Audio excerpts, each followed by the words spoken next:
In 1987, Lu Shiguang died while working away from home. They never even found his body. All I got was a message passed along, telling me I was free. The Lu family said I was bad luck. They broke my leg and threw me out with nothing, not wanting to tarnish my own family's name, and needing to find Lu Shiguang's body for my own peace of mind. I left alone to work and search for him. Later, I saw Lu Shiguang living with another woman. Their child was already calling them Mama and Papa. That's when I realized he had faked his death to leave me. I rushed out, intent on killing that couple. The next moment, my legs too slow to get out of the way, I was hit and killed by a truck. When I opened my eyes again, I was back at the moment the news of Lu Shiguang's death was delivered. I clenched my fists. In this life, I'll make every last one of you weep. What happened to my son? Explain yourself clearly, the old woman shouted at the top of her lungs. Making sure everyone in the courtyard could hear, a crowd gathered around to watch the commotion. Auntie Lu, I really don't know what happened to Shiguang. All I know is he's dead, and they haven't even found his body. I was packing his things and found a letter in his bundle. I'm just here to deliver it for him. That's all I know. Ma Shangjin, who had worked with Lu Shiguang, shoved the letter into my hands and ran off as soon as he finished speaking. He was clearly afraid I'd grab him and start grilling him for details. I knew Ma Shangjin was just a hired messenger, paid off by Lu Shiguang. He was no professional actor, and he was butchering the Lu family's little performance of burning bridges. If you want to see a real performance, you have to look to my in-laws. Sure enough, my mother-in-law began wailing hysterically. Oh heavens, this is a disaster. My son, my light. He's my only boy. What am I supposed to do without my son? Dear heavens above, open your eyes and see this injustice. Why is it that those who deserve to die live on, while my precious boy is taken from me? Wah, my mother-in-law wailed, dropping to the floor with a thud, beating her chest and feet in a fit of hysterical despair. Even through her tears, she shot me a sideways glare, making it perfectly clear who she thought was the one to blame. It was the same in my past life. The day we received the news of Lu Shiguang's death, my father-in-law and mother-in-law fainted from weeping multiple times. No one could console them, and at the time, I truly believed their grief was genuine. Lu Shiguang had 3 older sisters, making him the only son in the family. Losing him was like the sky falling in for the old couple. So when they cursed me, calling me a jinx who brought death to their only son, I endured it. When my mother-in-law beat my legs with a shovel and told me to die, I endured that too. Because I know exactly how it feels to lose a loved one. They lost a son, and I lost a good man who never held my infertility against me. Just like them, I lost the person I was counting on for the rest of my life. They forced me to divorce Lu Shiguang, drove me out of the Lu family home. With my lame leg, I dragged myself to find work and search for his body. Once I find Lu Shiguang's body, I can die with a clear conscience. I'll be free and clear, owing nothing to the Lu family. But when I finally died, I realized the truth. The Lu family had been scheming against me from the very beginning, all because Lu Shiguang had found another woman and had a child with her. After all the years I toiled for their family, they needed an excuse to throw out a barren woman like me. All of this was their family's scheme to leave me with nothing but the clothes on my back. At this moment, I realized I had to fight fire with fire. The crowd of onlookers was growing. My mother-in-law was waiting for this moment, and so was I. Before my mother-in-law could even start berating me, I plopped down on the ground and began wailing. Oh, my life is so wretched. My husband is just gone. I don't even have a child to show for it. The fortune teller said he was bad luck for me, and I didn't believe it back then. I married him because he said he'd treat me well. Turns out the fortune teller was spot on. He was my curse, leaving me with no one to depend on. He was always saying he'd go out to work and earn money for me, to support his parents, but he never brought back a single penny all year. Instead, I had to work and give him money. Fine, I'd give him the money, as long as he was safe and sound. But then the man just vanished into thin air. No sign of him alive, no body to bury. What kind of fate is this? Oh, heaven above, you are so unjust. The wicked, the liars, the ones who deserve to die live on, while the one who shouldn't have died. How could he be gone? I wept my heart out, spilling all of Lu Shiguang's dirty laundry from over the years. If I hadn't spoken up, everyone would still be fooled by the old woman's fabricated image of him as a filial son and a good provider. I also turned the tables on my mother-in-law's attempt to slander me as a jinx who brought misfortune to Lu Shiguang, and I cursed him with every ounce of sincerity in my heart. Lu Shiguang deserved to die, but he lived, in my past life. I was a good person, yet I died. Thank heavens, I've been given a second chance at life. I absolutely must make the most of this opportunity. The onlookers immediately started whispering and pointing. I always said, with so many people going out to work, how come only Shurguang seemed to make money? Turns out he didn't earn a penny either. His wife has been supporting him all along. You said it, Shurguang's wife is so frugal. She wouldn't even spend a dime on a scrap of cloth for herself. What a devoted daughter-in-law. It's just her rotten luck, I tell you. If you ask me, the Liu family was never meant to have a son. Remember, the old couple had 4 daughters, kept 3, gave 1 away, and only after donating to the Guanyin temple did they finally have Shurguang. Of course I remember. No wonder the fortune teller said the Liu family's daughter-in-law was destined for hardship. It's true. The mother-in-law was furious. She scrambled up from the ground and yelled at the gossips, "Shut your mouths. What do you know? It was Su Yeshu who jinxed my son to death. She's the one who brought the bad luck. My son was perfectly fine. Su Yeshu, you jinx, you killed my son and now you're spreading lies. I'll beat you to death." As she ranted, her eyes darted around. The father-in-law handed her a nearby shovel. She grabbed it and charged straight at me. I remember this shovel. In my past life, it was this very shovel that broke my leg, leaving me to suffer endless pain with every wind and rain. I shouted to the crowd, "Murder, murder. The Liu family is trying to silence me for good." I raised my voice deliberately, all because I saw the neighbor's car pull up to the gate. That car belonged to a relative of the old lady next door, a military officer with some clout.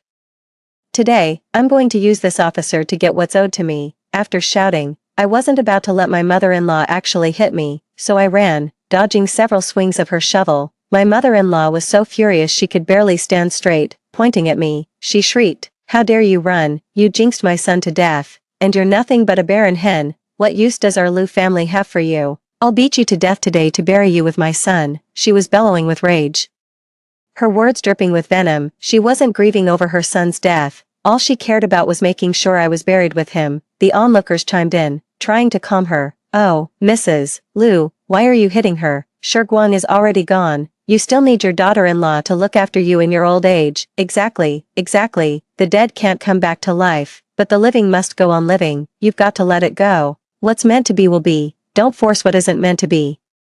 Shut your mouths, all of you. What business is it of yours, standing there spouting off? You all still have your sons, don't you? Think your sons will never die? You'd be happy if they did, wouldn't you? That comment from the mother-in-law really stirred up a hornet's nest. Nobody wants to hear such ill-omened talk. Several aunties and elder women immediately surrounded the mother-in-law, arguing, "Mrs. Liu, watch your tongue. Your son probably died because you're always out there bad-mouthing people. That's right, you sold off 4 daughters just to spend money on your son, and you still couldn't keep him. Who knows if it's because you piled up too much bad karma." The mother-in-law stood with her hands on her hips, taking them all on, and retorted, "That's nonsense. When did I ever sell my daughters?" She was like a vicious cat whose tail had been stepped on. "Of course there is. Ask anyone here. Didn't the Liu family give 1 daughter away? They took 3,200 in nutrition fees. And what's the difference with the other 3 daughters? They were practically sold, 200 in bride price for each, and not a single cent was allowed to go with them. When it was time for farm work, harvesting wheat or husking corn, they'd call the daughters and sons-in-law to come help, and wouldn't even feed them. The grandsons ate chaff while their own sons ate grain. Do they think everyone is blind to what they've done?" The mother-in-law's face flushed crimson, and she spat out through gritted teeth, "You're slandering us." Outnumbered and out-argued, the mother-in-law was gradually losing ground and had no chance to come after me. I seized the chance to run out and intercepted the man who had just stepped out of the car. "Comrade, my mother-in-law is trying to kill me. Please, help me. Call the police." Zhang Zeki glanced at his guard beside him. The uniformed guard immediately stepped forward and shouted, "Quiet, everyone. If anyone has a grievance, you can speak to our division commander Zhang. He will see that justice is done." Upon hearing this, the crowd immediately fell silent. All eyes were on Zhang Zeki and me, standing right beside him. Seizing the moment, I asked him, "Comrade Division Commander, can you truly serve the people?" Zhang Zeki shot me a glance, his eyes sharp and penetrating, as if they could see right through my soul. It was a gaze unlike any I had seen from a man before, carrying a faint, chilling aura of violence that made my scalp tingle for a moment. "You heard my guard say I'm a division commander. If you have a grievance, I can speak to your bureau chief on your behalf." My spirits immediately lifted when I heard that. There was no way my mother-in-law and father-in-law would let me speak. They rushed over. My father-in-law stepped forward and said to Zhang Zeki with a smile, "Well, if it isn't Division Commander Zhang, it's been a long time since you've come back to visit your aunt." Not since your wife passed. What brings you here today? Zhang Zeki's marriage was arranged by that cousin of hers. When I married into this family, I heard his wife had already passed away, and he hadn't been back for years. It just so happened that he returned on this very day in my past life. Which is why I decided to take advantage of the situation, my father-in-law said, pulling a cigarette case from his pocket to offer Zhang Zeki a smoke. Zhang Zeki, however, raised a hand to decline. He wasn't smiling and looked rather serious as he said, Uncle Lu, I'll pass on the cigarette. We have rules. We don't take so much as a needle or thread from the people. You wouldn't want me to break the rules, would you? The words were calm yet devastating. My father-in-law immediately put away his cigarette case, waving his hand with an awkward smile. Oh, no, Division Commander Zhang. Please excuse our poor hospitality. We have a private family matter today, so we won't keep you for tea. You'd better hurry over to your aunt's place. Zhang Zeki glanced at me, noticing my hesitation, and said, I'm in no rush, since my aunt isn't home anyway. Let me help settle this dispute. Guards, go and fetch the chief of the local police station. Yes. Sir, the guard replied, then drove off. My mother-in-law grew fearful and reached out to tug at my father-in-law's sleeve. He shook her off, turning to Zhang Zeki with a forced smile. We couldn't possibly trouble you with our trivial matters. You must have important business to attend to, having come all this way. Please don't pay any mind to my daughter-in-law's nonsense. I stepped forward, planting my hands on my hips. No. Commander Zhang said he would see justice done. This is the perfect chance to tell him everything. Father, haven't we been unable to find Shiguang's body? If a soul can't be laid to rest properly, it's doomed to become a vengeful spirit. We must beg Commander Zhang to help us recover Shiguang's remains. My mother-in-law shot me a venomous glare, her words gritted between her teeth. Our family troubles are beneath the notice of a man like the commander. Get home with me this instant, or you'll regret it. Ignoring my mother-in-law, I looked directly at Zhang Zeki. Commander Zhang, you are a soldier of the people. You will uphold justice for us, won't you? All we seek today is fairness. If Shiguang cannot find peace in death, his eyes will never close in rest. The in-laws still insisted that Zhang Zeki should not get involved in the Lu family's affairs. Commander Zhang is a busy man. Don't you go making a scene. Zhang Zeki replied with a wry smile. I'm not busy today, since she said I'm a soldier of the people.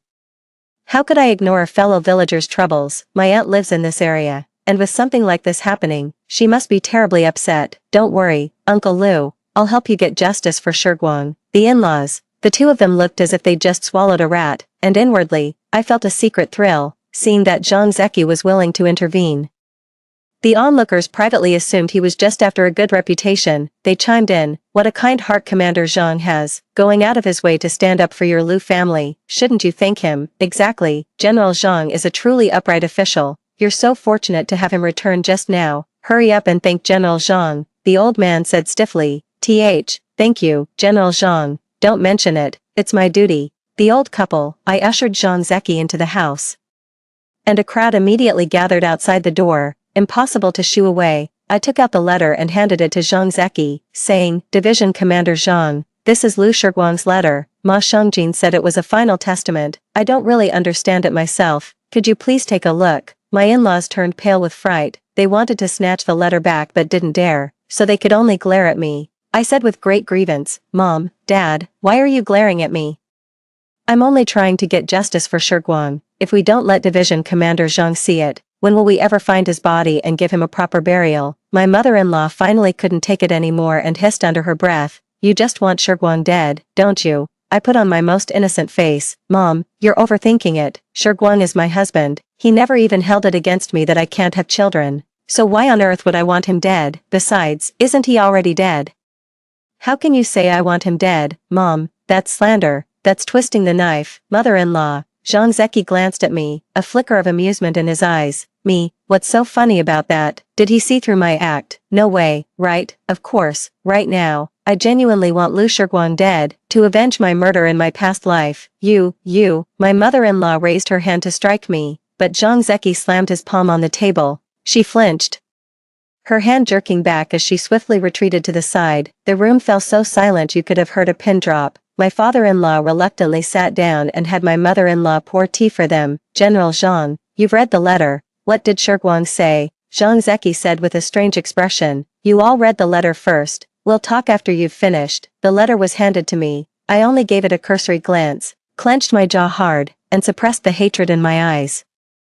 In my previous life, I held on to this letter for years. I read it every single day, to the point where I could recite it by heart, without missing a single punctuation mark. I kept wondering why Lu Shiguang wrote that letter. Did he have some premonition of his own death? Was he afraid his parents would make my life miserable after he was gone, so he left a posthumous letter to divorce me? It wasn't until I saw him with his mistress that I finally understood. Lu Shiguang's heart had already changed long ago. All his kindness towards me was just a means to use me. He wasn't afraid of his parents giving me a hard time at all. He just wanted a free ride in a marriage. It was obvious his parents already knew the contents of the letter. They read it through with complete composure. The mother-in-law studied the letter, working herself up into a state. Finally, she managed to squeeze out a few tears. "Oh, that damned misfortune," she wailed. Shiguang was a boy born under an unlucky star. His father and I had no connections to speak of, so he had to go out into the world and make his own way. Commander Zhang, what's the point of a man's life, if not to have an heir? But Su Yesha can't bear children. Shiguang's heart was bitter, so he had to go out to find some solace. I reckon that's what led to the accident. He must have been full of resentment when he wrote this letter before he died. "I'm begging you today, Commander, to grant a divorce between Shiguang and Su Yeshu." Her words played right into my hands. Zhang Zeki looked at me and asked, "Comrade Su, what are your thoughts on this?" I bit my lip, my eyes reddening. "Commander Zhang," I said, "Shiguang was very good to me while he was alive. I vowed to be faithful to him for the rest of my days. Now he's died under mysterious circumstances, and someone thinks they can just dismiss me with a letter. What if this is a scheme by the real culprit? How could I ever accept that? It belittles my feelings for Shiguang. A divorce is possible, but only after I have seen Shiguang's body with my own eyes. I must fulfill my duty as his widow by observing the full 3-year mourning period at his graveside before any divorce can take place. That is, of course, contingent on them finding Lu Shiguang's body." My in-laws panicked. They, of course, never found Lu Shiguang's body. Before Zhang Zeki got involved, they could have just pulled some strings to get me a divorce from Lu Shiguang without a death certificate. As it stands, without a death certificate to prove he's dead, I won't agree to a divorce. That means I still have a rightful share in everything in this house. I'm going to make Lu Shiguang's life, and his death, a living hell. My in-laws wanted to speak up, but they didn't dare. They could only look at Zhang Zeki, hoping he would find my demand too troublesome and refuse it. Someone in the crowd remarked, "The Lu family's daughter-in-law is capable and has a good heart. What a shame she ended up with a husband who died so young. But she's truly loyal. Even though Shiguang is gone, she insists on observing the 3-year mourning period. Commander Zhang must help find Shiguang's body, or it would be a real disgrace." Exactly. What's the big deal about not having children? If anyone ends up with the Lu family's daughter-in-law, it's practically like gaining an extra daughter, isn't it? The in-laws' expressions grew increasingly grim, until the police chief arrived. He shook Zhang Zeki's hand warmly. "Ah, Division Commander Zhang, what a pleasure to finally meet you. I've long heard that a distinguished figure has emerged in our area and have been meaning to pay you a visit, but the opportunity never quite presented itself." The chief certainly knew how to seize an opportunity. "It's a shame, but I won't be handing this opportunity over to him. Commissioner Song, General Zhang is sitting here because he wants to see justice done for me, but I also know this matter has little to do with the general himself. I beg you, Commissioner, to see that justice is served for my Shiguang, my poor Shiguang, gone without a trace, not even a body to bury. How can I possibly eat or sleep?" My crying made it impossible for the commissioner to continue his pleasantries. A flicker of interest passed through Zhang Zeki's eyes. The bureau chief looked embarrassed, shot a fierce glare at the in-laws, and said coldly, "Well, out with it. What's really going on here?" The mother-in-law, still trying to lie, blurted out, "This letter was brought back by Ma Shangjin. It says Shiguang died out there." It was Shiguang's final wish, and his father and I just wanted to fulfill it for him. To have Shiguang divorce Su Yeshu, that woman is a jinx. Our Lu family wants nothing to do with her. I cried out, "Mom, how can you say such a heartless thing? How I've treated you, Dad, and Shiguang, everyone with eyes can see it. I'm starting to think you just want me to divorce Shiguang so he can find someone who can bear children. But you're not even willing to give me any compensation, you. What nonsense are you spouting?" My father-in-law cut me off sharply. Undeterred, I pressed on. "Unless I see Lu Shiguang's body with my own eyes, then he's just hiding from me, trying to divorce me and leave me with nothing." "Mom, Dad, is Shiguang really dead? Are you sure?" My in-laws exchanged a glance, both growing flustered. They thought I had caught on to something. What kind of parent would curse their own son? "Shiguang died because of you. Our family wants nothing to do with you anymore." Pack your things and get out. My mother-in-law spoke and then moved to push me. Jean Zeki suddenly stood up and pulled me aside, saying coldly to my mother-in-law, "Auntie, you're being too hasty. Jumping to conclusions before the facts are clear isn't the party's way of doing things. The party has always demanded that we act based on evidence. I don't think Comrade Sue's request is unreasonable." That left my in-laws speechless, only able to seethe and gasp for air.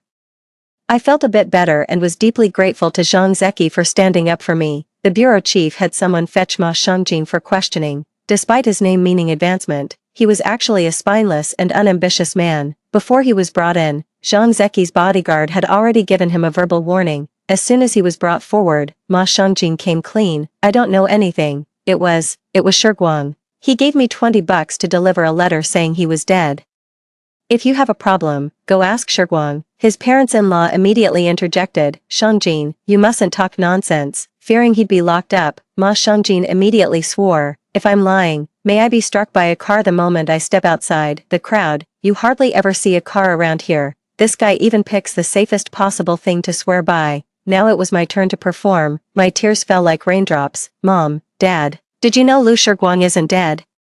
Is it because you look down on me for being infertile, and you want me to divorce him, but you won't give me anything, so you're pulling this stunt to make me leave with nothing?" My in-laws ignored me. Zhang Zeki said calmly, "This matter is too strange. Faking one's death is a serious allegation. Director Song, we need to get to the bottom of it, otherwise it's difficult to report. After all, every position needs to be filled. There's a stable job waiting for me out of town. We can't have a dead man occupying the position. Zhang Zeki is threatening us." My father-in-law finally lost his composure and blurted out, "Our family looks down on Su Yeshu because she can't bear children. Our family line must not end with Shiguang's generation. Su Yeshu, let me be perfectly clear with you. You must divorce Shiguang. You can't hold him back from having children with another woman." I feigned agony and clutched my chest. "So, Shiguang has someone on the side.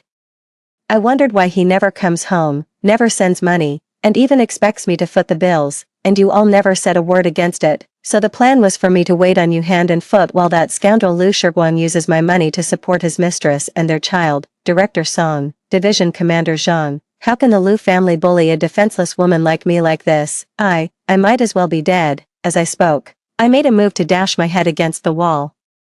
Zhang Zeki grabbed my arm. I struggled a few times, but couldn't break free. The man was surprisingly strong. I shot him a look, wanting to continue my act of banging my head against the wall. Calmly, he pulled a handkerchief from his pocket and pressed it into my hand. "Dry your tears. Director Song and I are here, and we will get to the bottom of this. Uncle Lu, tell us exactly what happened." Zhang Zeki spoke up. "This matter has to be brought to a conclusion." Director Song also applied pressure, saying, "Old Lu, some things just shouldn't be done. Once you do them, they leave a trace. If you still want what's best for Shiguang, you should tell the truth. Even if you're getting a divorce, you shouldn't lie to people." That single act of deception defined the whole affair. The in-laws' eyes widened in shock. They just wanted me to leave with nothing, but they never intended to cause Lu Shiguang any trouble. The in-laws were left speechless.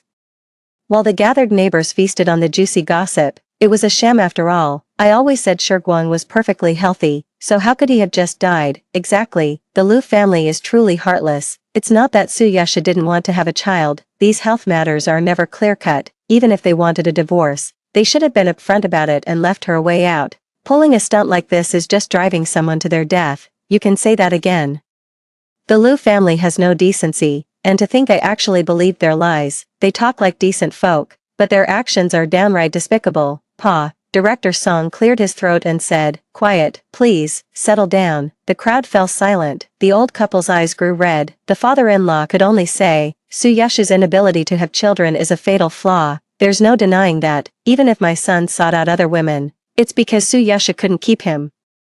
She lacks the capability. Since the two of them are incompatible, a divorce is only natural. What do you think, Director Song?" He didn't dare ask Zhang Zeki. He only dared to ask Director Song, figuring the director wouldn't want this to blow up either. After all, if word got out that such an outrageous thing happened under his jurisdiction, it would reflect poorly on him. Sure enough, Director Song hesitated. Zhang Zeki was still beside me. I took his handkerchief and gave my nose a good loud blow. Zhang Zeki's eye twitched. "Director Song, The Lu family is trying to drive me to my grave. They've ruined my reputation and won't give me a single thing in return. Even in ancient times, a woman could take back her dowry after a divorce. Besides, the fault lies entirely with the Lu family. If it weren't for General Zhang today, I would have been wronged to death. General Zhang, Director Song, you must see that justice is done for me. I won't let Director Song brush me off so easily, and the Lu family won't get off scot-free either. My in-laws pointed at me and shouted, Su Yeshu, you barren woman, any decent person in your position would have killed themselves long ago. Our Shiguang is the only son in our family. How could we possibly keep a wife who can't bear children? You will leave this family today, whether you agree to the divorce or not, and as for the dowry, once it crosses the threshold of the husband's house, it's unheard of to take it back. Only out of respect for General Zhang and Director Liu are we letting you pack a few clothes before you go. Listen to that condescending tone. Anyone would think my few rags were worth a fortune. I said coldly, no deal. If we're splitting up, we settle the accounts first. I won't agree to the divorce until I get every last cent that's owed to me. Otherwise, I'll report Lu Shiguang for bigamy. You, shut your mouth. My mother-in-law was startled and looked anxiously at Director Song and Zhang Zeki. Zhang Zeki gave an inscrutable smile. Director Song looked over, offered Zhang Zeki a cigarette. Zhang didn't refuse, taking it and rolling it between his index and middle fingers. This made Director Song think there was still room for negotiation. He immediately smiled and gestured for the Lu family to keep calm, but who could have guessed? Zhang Zeki's next words were, Director Song, this is quite a place you have here. Even the cigarettes smell better than the ones at division headquarters. Director Song's heart skipped a beat at those words. The cigarettes he was smoking today were definitely not the kind a bureau chief should be seen with. No one needed to spell it out. Everyone understood the situation. And Director Song was no fool. He knew Zhang Zeki was here to take charge of today's affairs, though the reason remained unclear. Director Song offered an ingratiating smile. I know I have the upper hand in this matter. He was willing to do Zhang Zeki this favor. I'm sorry to have made you laugh. Division Commander Zhang, rest assured, I won't let an innocent person suffer. Lu, Director Song glared at the old man, who immediately said, Lu Laojian, Lu Laojian. Your family's affairs have even reached Division Commander Zhang's ears. This matter must be properly resolved. Your side is in the wrong here. How can you use their daughter and then push her to the brink? The girl says she has a solution, so you should follow her lead. Otherwise, if she really goes and accuses Lu Shiguang of bigamy, he won't be able to handle the consequences. My father-in-law flinched. He might throw his weight around at home. But he was completely out of his depth when it came to official matters. Hearing Director Song say that, he grew frightened, so he turned to me and asked, What do you want? I laid out my terms. Since you're all using my dowry items, convert them to cash and give it to me. Add to that what I've contributed to the Lu family over these years. Give me 1,000 yuan, and I'll go with Lu Shiguang to get the divorce certificate. $1,000, you might as well go rob a bank. You wouldn't even get that much from a robbery. The mother-in-law was the first to lose her composure. Zhang Zeki and Director Song frowned. The father-in-law immediately signaled for his wife to be quiet. $1,000, fine, as long as you agree to the divorce, I'll give you the money once it's finalized. Does he think he's clever? Or does he think I'm stupid? No deal. Money today, certificate today, no money today. And I'm filing a report against Lu Shiguang today.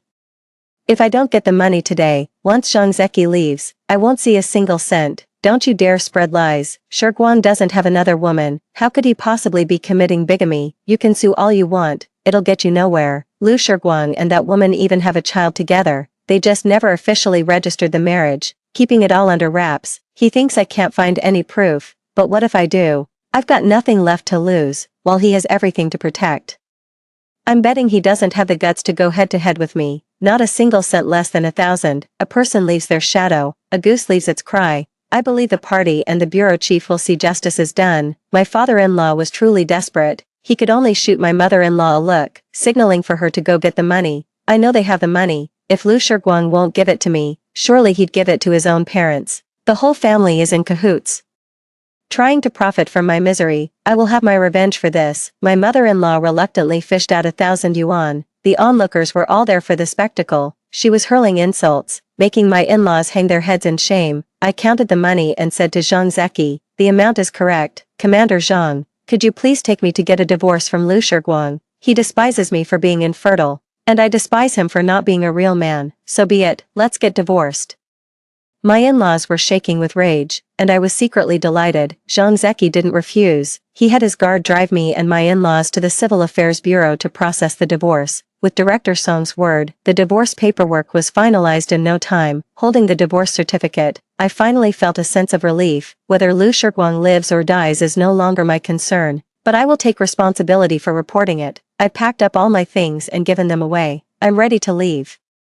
Taking only my ID card, divorce certificate, and bank book, I took that 1,000 yuan and deposited it right after the divorce was finalized. It's much more convenient to carry it this way. As I stepped out, I happened to run into Zhang Zeki standing by the car. I stepped closer and said, "General Zhang, I really must thank you today. If it weren't for you, my matter would likely have dragged on. With no connections or influence of my own, I'd have been completely at their mercy." My gratitude towards Zhang Zeki was genuine. After all, he had no real obligation to me. It was only right to thank him for letting me use his influence. Zhang Zeki smiled, a glint of sharp understanding in his eyes. Knowing how to leverage limited resources to get things done, you're no fool. Of course, I have my own reasons for helping you. If I'm offering assistance, I naturally expect something in return. I wasn't quite sure what Zhang Zeki meant. My wife passed away during childbirth. The child survived, and he's 6 now. That age where he's a handful for everyone. I'm looking for someone to keep him in line, so he doesn't go down the wrong path. I can see you're sharp, you don't take any nonsense, and I know you'd never let anyone close to you get shortchanged. You don't blame me for using you. In that instant, I realized my little tricks had fooled everyone else, but not this battle-hardened man. He gave a roguish grin. "Call it using if you want, if I'm willing. It's not being used, and since you can't have children, my future kids will be yours too. What do you say?" I understood. Zhang Zeki had his eye on me precisely because I couldn't bear children. I didn't put on airs. Finding a division commander for a husband was a dream come true for many. And on top of that, I'd gain a 6-year-old son. Why on earth would I refuse? But I had conditions. "General Zhang, you're a reasonable man, so I'll speak plainly. The Lu family has treated me this way, and I can't just let it slide. If you can help me teach Lu Shiguang a lesson, I'll agree to your terms." I had a selfish thought. If Zhang Zeki didn't agree, then he couldn't say I was ungrateful. I could just turn around, take that $1,000, and live quite comfortably on my own.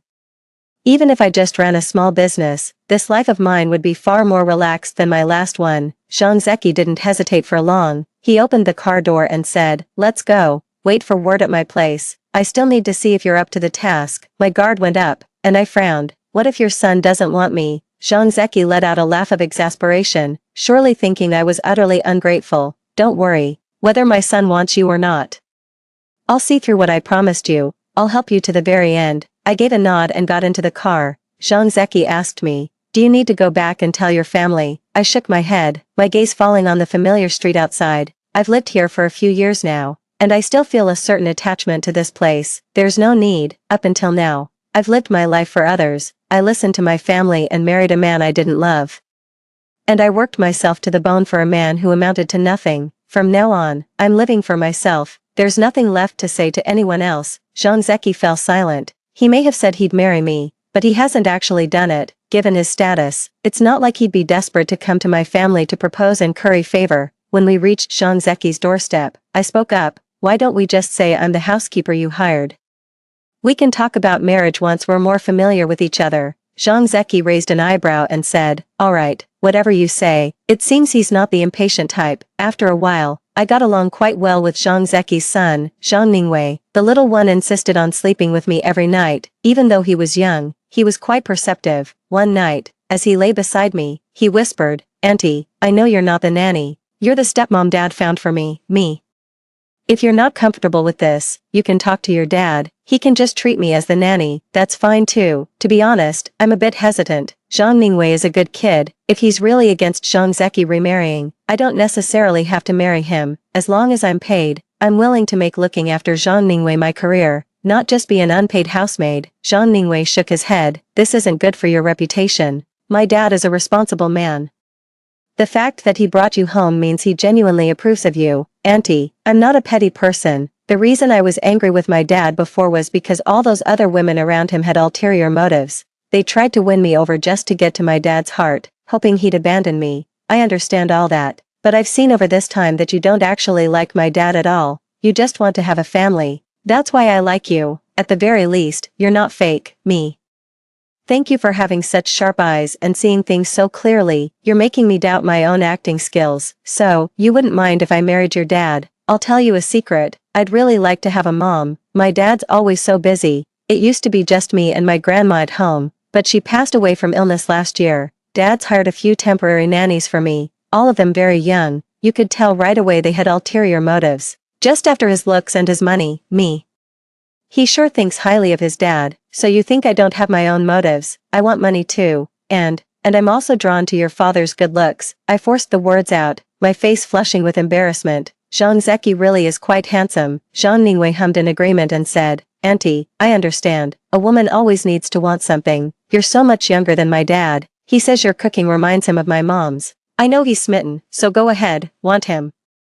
He'd be happy about it. If he's happy, I'm happy. I like you too. You two could even have a baby sister for me. I'd really like a little sister of my own, me. Ah, this kid is just too sweet. Zhang Zeki is so lucky. Come to think of it, if I married Zhang Zeki, Zhang Ningwei would be my son. Well, it's not out of the question. Zhang Ningwei and I slept soundly through the night. Early the next morning, Zhang Zeki returned and told me he was making progress on the matter.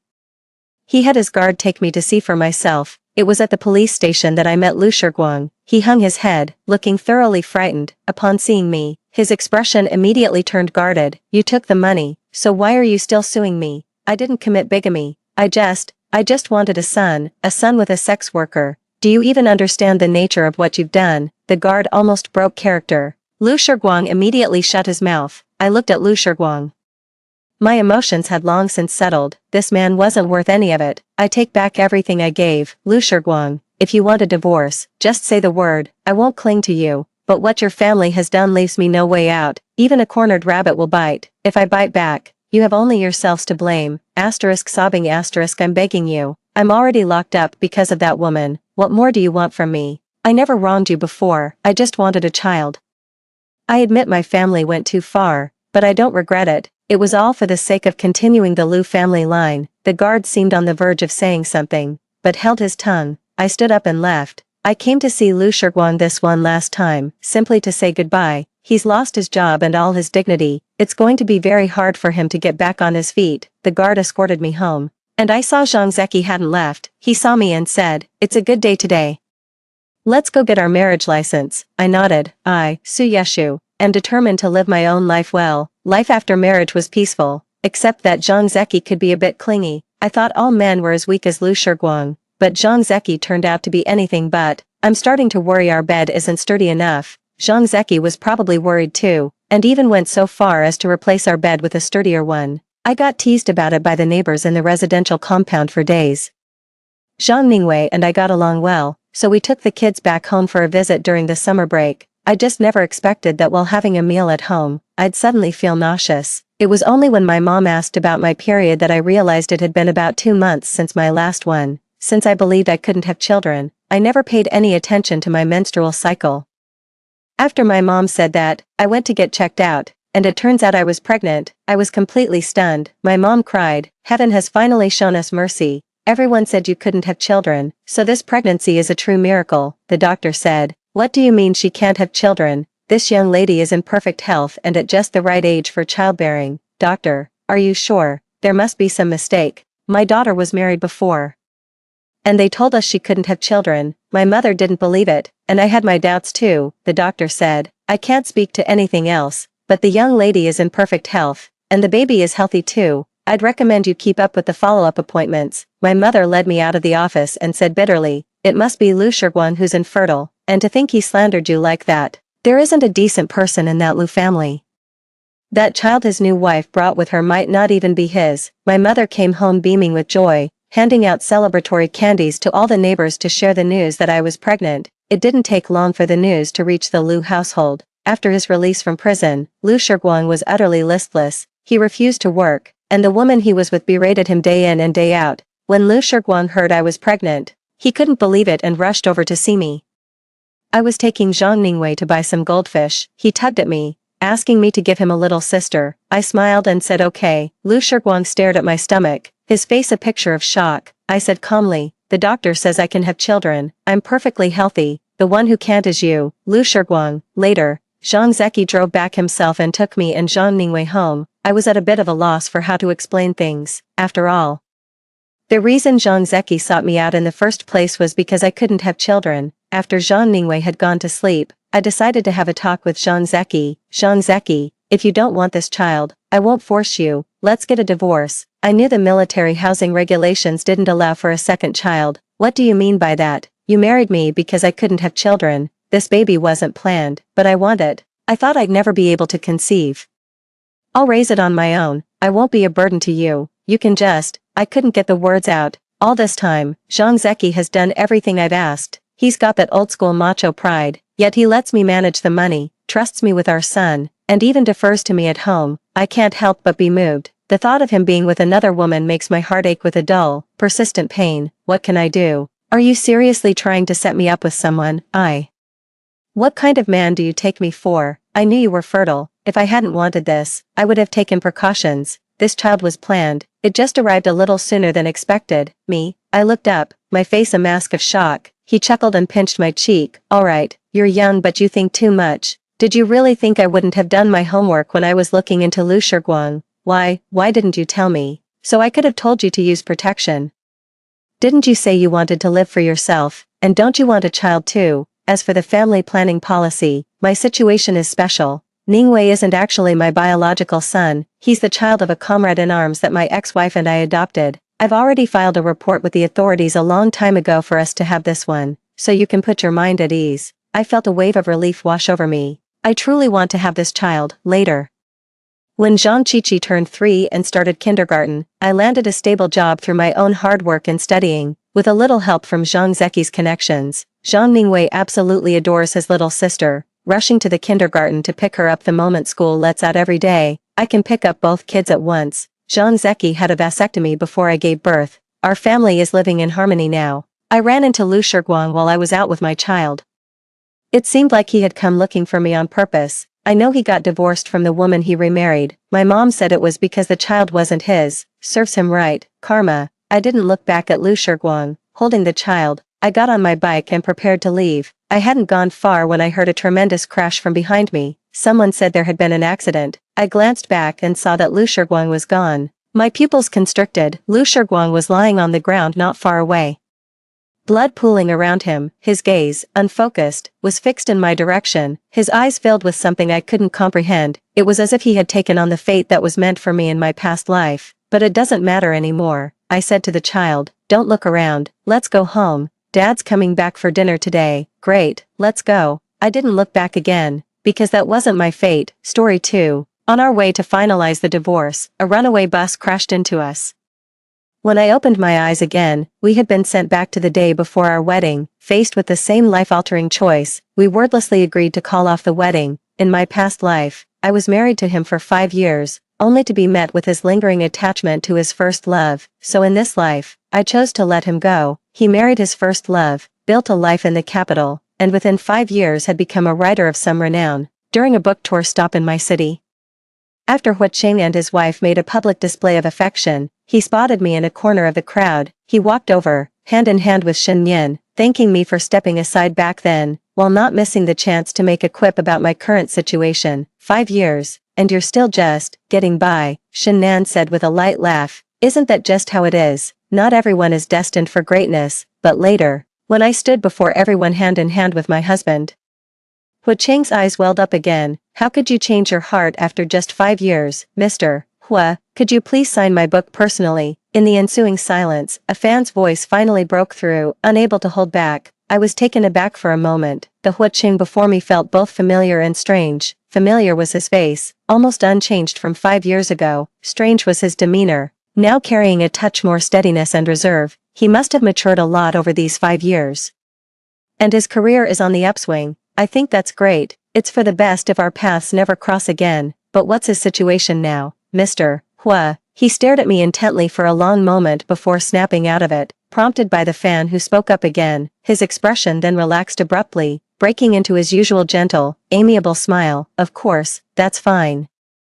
Thank you for enjoying my book. The tense atmosphere melted away with his gentle, soothing words, and the surrounding fans immediately began to murmur softly, Mr. Hua is really so kind. Yeah, it's probably someone like him who can write words that resonate so deeply with people. Mr. Hua, I want an autograph too. The fans around him were showering him with praise, calling him a brilliant young author and saying his novel was the most impactful work of the last 2 years. At the same time, they turned their puzzled gazes toward me, because I was dressed plainly and wore no makeup. Today was especially significant as the Shanghai stop of his book tour. The large screen didn't just display his book cover and synopsis, but also intimate photos of him and his wife, Shen Nan, to highlight her support during his creative process, a very public declaration of love. No one could understand why Hu Qinghui suddenly stood up from the signing table and hurried over to me.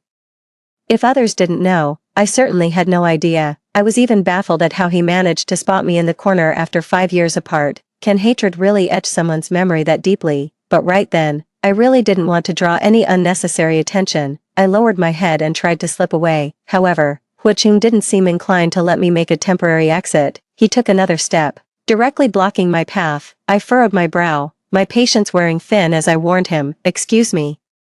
I have things to do." Everyone was taken aback, not expecting my first words to be that. Then, a murmur spread through the crowd, someone hinting that I was Hu Qing's ex-girlfriend. In the next moment, the praises for Hu Qing turned into sneers directed at me. Isn't she the one who dumped Professor Hu back then? Now that he's got a bright future, she comes crawling back. How shameless, she clearly has no eye for talent. One comment from a fan reached my ears, suppressing my anger.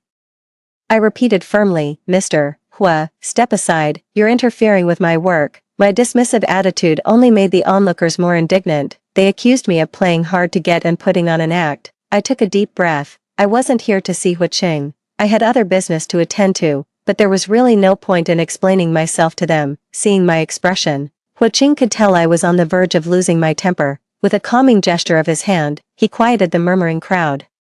"All right, everyone, that's enough. Please don't speak of Miss Jian that way. We merely ran into each other by chance. She didn't come here specifically for me. I'd appreciate it if you'd be more considerate with your words." He offered me a bunch of high-sounding excuses, but his words were laced with insinuation, sarcastically questioning how I could possibly be in this exact spot in such a vast city at this precise moment. His fans, of course, listened to him. It was only after the crowd had thinned out a bit that he finally deigned to greet me. "It's been 5 years. How come you're just getting by?" I had no idea what his definition of getting by was. I just gave a wry smile and shot back, "And what business is that of yours, Mr. Hua?" He was taken aback for a moment, then shook his head. "Jiangli, do you have to talk to me like this? If things aren't going well, you could come work as my assistant. It would be better than your current situation, at least." Before I could utter a word, Shen Nan emerged from behind the book signing screen. She had been there all along, though she seemed to have kept her distance to avoid causing a scene. Isn't that just how it is? After all, not everyone is destined for greatness. As she said this, she picked up her bag and naturally linked her arm with Hu Qing's, her tone carrying a hint of disapproval. "Darling, you want her to be your assistant? Maybe you should think it over. Jiangli has never done any editorial work before, given her capabilities." Shen Nan's tone was gentle, but her words dripped with sarcasm, mocking my lack of ability and expressing her displeasure with Hu Qing's decision to offer me the job. For a moment, Hu Qing seemed like he wanted to say more, but one look from Shen Nan made him back down. "Understood, it was just a suggestion." Anyway, Shen Nan then turned to me, her words laced with sarcasm. "Miss Jiang, even though I know you're naturally beautiful, you could have at least made an effort to dress up when coming to see Hu Qing at an event like this. There are plenty of media around." She was mocking me for wearing no makeup and plain clothes. I let out a cold laugh. Why is everyone so full of themselves? Seeing that I hadn't managed to get a word in, Shen Nan spoke up again to advise me, her tone sickeningly sweet. "If you ask me, you should find a man to marry sooner rather than later, while you're still young. Otherwise, who knows how you'll manage in the future." I'm just being blunt, Miss Jiang. Don't take it the wrong way, but wouldn't landing a wealthy husband be the perfect way to improve your situation? At the mention of a wealthy husband,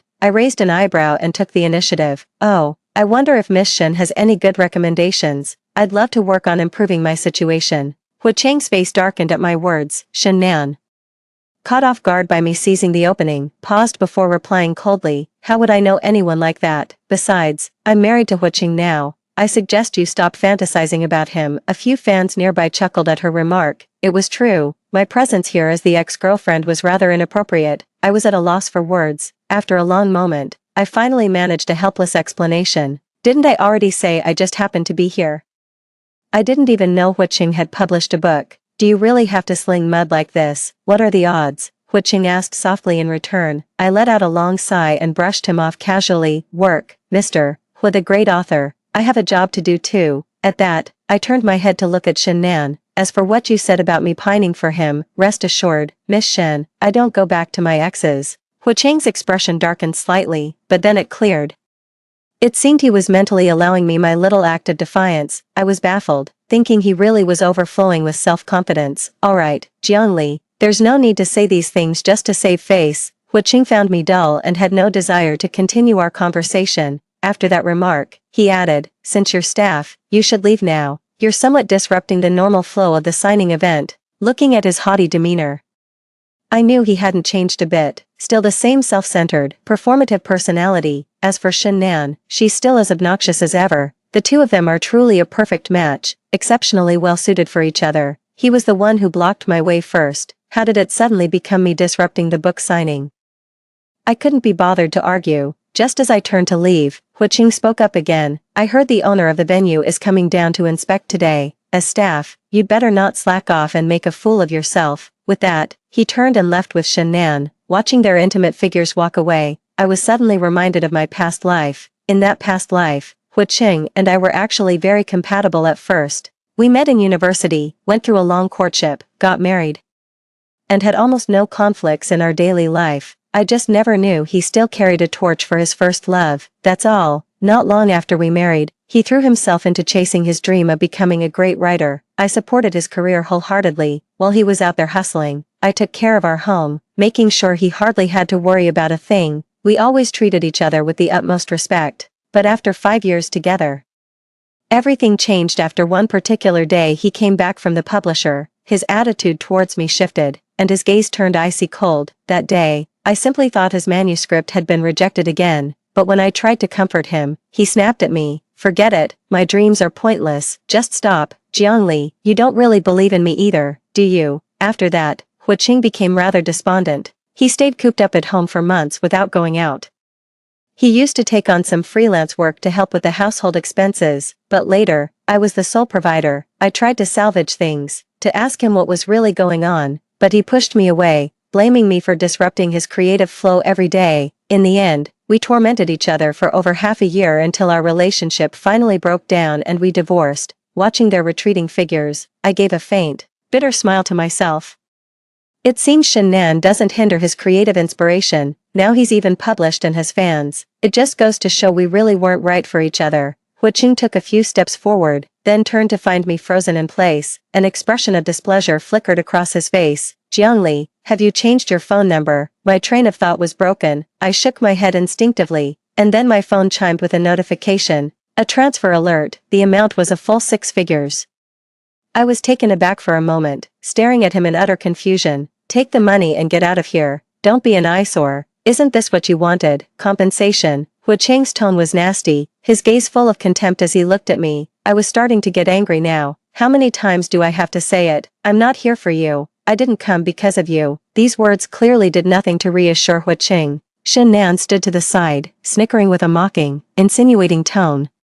Then who are you here for? Don't tell me you're trying to snag some big shot. No, is that the only thing that ever crosses your mind? I could only let out a helpless laugh, my temples throbbing from their relentless questioning. After denying their assumptions, I fumbled several times to explain my actual role as staff, and their patience was visibly wearing thin. Just as they were about to say more, a tall man in a suit, surrounded by an entourage, approached from a short distance away.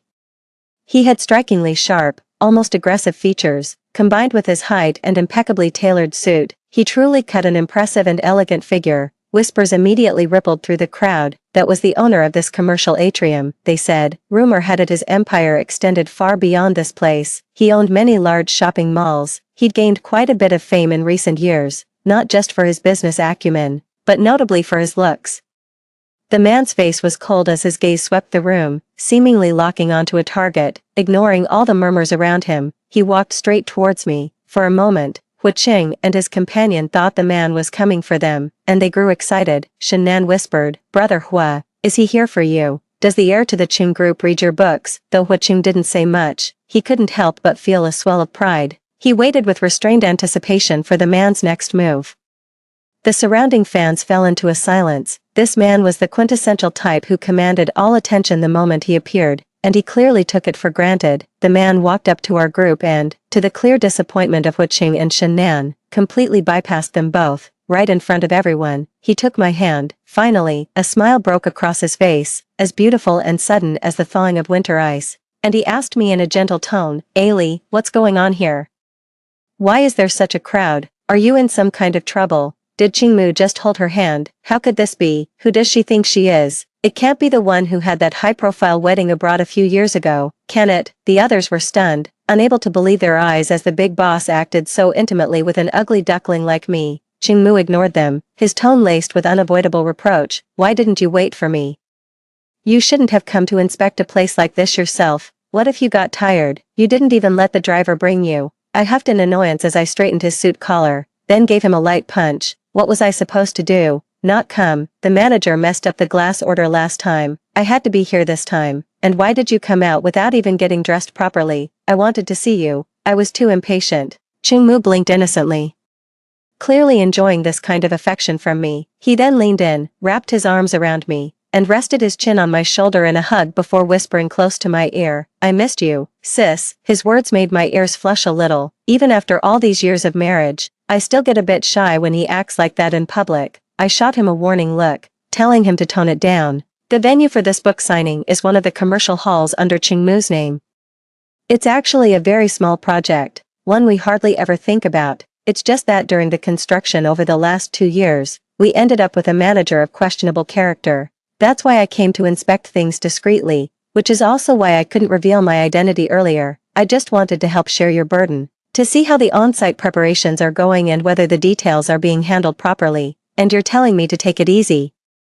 You're the one who's always exhausted. I explained softly why I hadn't waited for him. Qingmu raised an eyebrow and leaned in to nuzzle my face, but I shyly pushed him away. "Alright, that's enough. We're not alone." As we flirted and teased each other, the onlookers were utterly stunned. They never imagined that the famously decisive, aloof CEO, the crown prince of the Qing group, could be like this in private.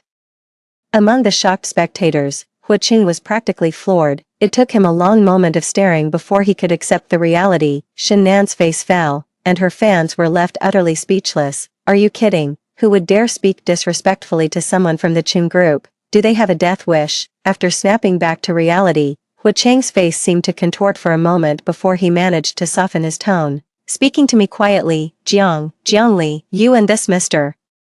Cheng'ar, what's it to you? Before I could even utter a word, Qingmu turned his head and shot him a cold, inexplicable question. Then, as if remembering something, he kissed me right then and there. The meaning was crystal clear. A few gasps of surprise rippled through the crowd. Having grown up abroad, he never shied away from such overt displays of affection. "Alright, that's enough. Someone's getting a bit too clingy." With a playful huff, I pushed him away. I handed the inspection report to the assistant behind him and, without acknowledging Huaqing, turned to leave with Qingmu. From start to finish, I didn't spare either of them a single glance. Once we were outside the mall, I felt a bit embarrassed. There were so many people just now. Qingmu showed not a hint of remorse on his face and spoke with childish defiance. "What's wrong with kissing my own wife? It's only natural. Besides, I did it for that Hu guy to see." "Who told him to look at you so strangely earlier? You're such a child." I tugged playfully at his cheek with a smile, not really upset. Qingmu must have recognized Huaqing instantly. His act of walking towards them was deliberate. He knew Huaqing was my ex-boyfriend, but after that little episode, I didn't dwell on my earlier annoyance. It's all ancient history anyway. Huaqing and I are from different worlds now, and our paths won't cross again. Lost in thought, I walked with Qingmu to the car. Just as I was about to get in, a voice called out to stop me. "Jiangli, wait." We turned to see Huaqing rushing out of the lobby, calling my name breathlessly. "Is there something you need from my wife, Mr. Hua?" Qingmu turned around, glaring at him with a sour, impatient expression. Huaqing was panting heavily, finally catching his breath enough to speak, only to be cut off by Qingmu again. "Whatever it is, I'm afraid it'll have to wait. My wife is unavailable right now, as she needs to accompany me home for dinner immediately, and we're flying abroad together tonight. Oh, and I forgot to mention, we've actually been married for several years now, and we're especially Before he could finish, I covered his mouth, shooting him an exasperated glare. Qingmu obediently fell silent, but his expression remained unpleasant, as if a whole vat of vinegar had been smashed. Huiqing was momentarily taken aback by our intimate gesture. After a brief pause, he gathered his courage and said, "Jiangli, can we talk in private?" I nodded, then gave Qingmu a little shove. It was clear he wanted to stay with me, and with that push, his metaphorical dog ears seemed to droop. He got in the car anyway. Before getting in, he shot Huiqing a glare full of hostility, his expression turning cold as he tossed out a final remark, 10 minutes. He might sound domineering and threatening, but the subtext is that he'll get jealous and upset in 10 minutes, the kind that's impossible to placate. Just thinking about it makes me want to laugh. Huiqing and I walked a few steps away, and then I spoke coolly, "All right, just say what you need to say here. My husband is waiting for me." Huiqing hesitated for a long time, seemingly at a loss for words. Seeing him like that just irritated me. I frowned and urged him, "Just spit it out. We've been divorced for ages. What's the difference between us and strangers now? What on earth can't you say?" At my words, Huiqing's eyes instantly welled up, as if deeply wronged, and he spoke in a hoarse voice. "How could you change your heart after just 5 years?" I didn't know whether to laugh or cry. I thought he actually had something important to tell me, and it was just this. My tone turned sharp immediately. "What's it to you? You're married. I'm free to see whoever I want." "What do you mean, what's it to me? Didn't you promise you'd only ever love me?" Huiqing frantically tried to justify himself. I immediately shook off the hand he had just placed on mine, finding the whole situation utterly ridiculous. I had given him far too much face at the book signing earlier, holding back only because his fans and wife were present. I couldn't contain my anger any longer and lashed out, "Are you kidding me? In our last life? You were the one who picked fights and made our marriage impossible. In this life, you're the one who turned your back first. You broke up with me and married Shinnan within months, and now you have the nerve to hold me to a double standard. Huiqing, you make me sick." After saying that, I turned to leave. Huiqing fell silent for a long moment, his own temper finally flaring, and he shouted back in anger, "You're only with Qingmu for his money. What kind of decent man could someone like him possibly be?" I glared at him, seething with rage. "So what? Are you only happy if I'm doing worse than you? You think you've made it in life by offering me some lousy assistant job as charity?" Huiqing seemed to have his true feelings laid bare by my pointed remark. He stammered, at a loss for words, and only managed to retort after a long pause, What else can I say now that you've latched onto someone like that, Jiangli? I never expected you to be so morally bankrupt. You probably climbed your way up using some underhanded method. Do you really think he would?" His impassioned tirade was cut short by a sharp cry of pain, and the next moment, he crashed to the floor. "Shut your filthy mouth." Qingmu kicked him to the ground. His face was chillingly cold, and the look he gave the man from above was utterly devoid of emotion, a stark contrast to how he'd just been acting sweet with me.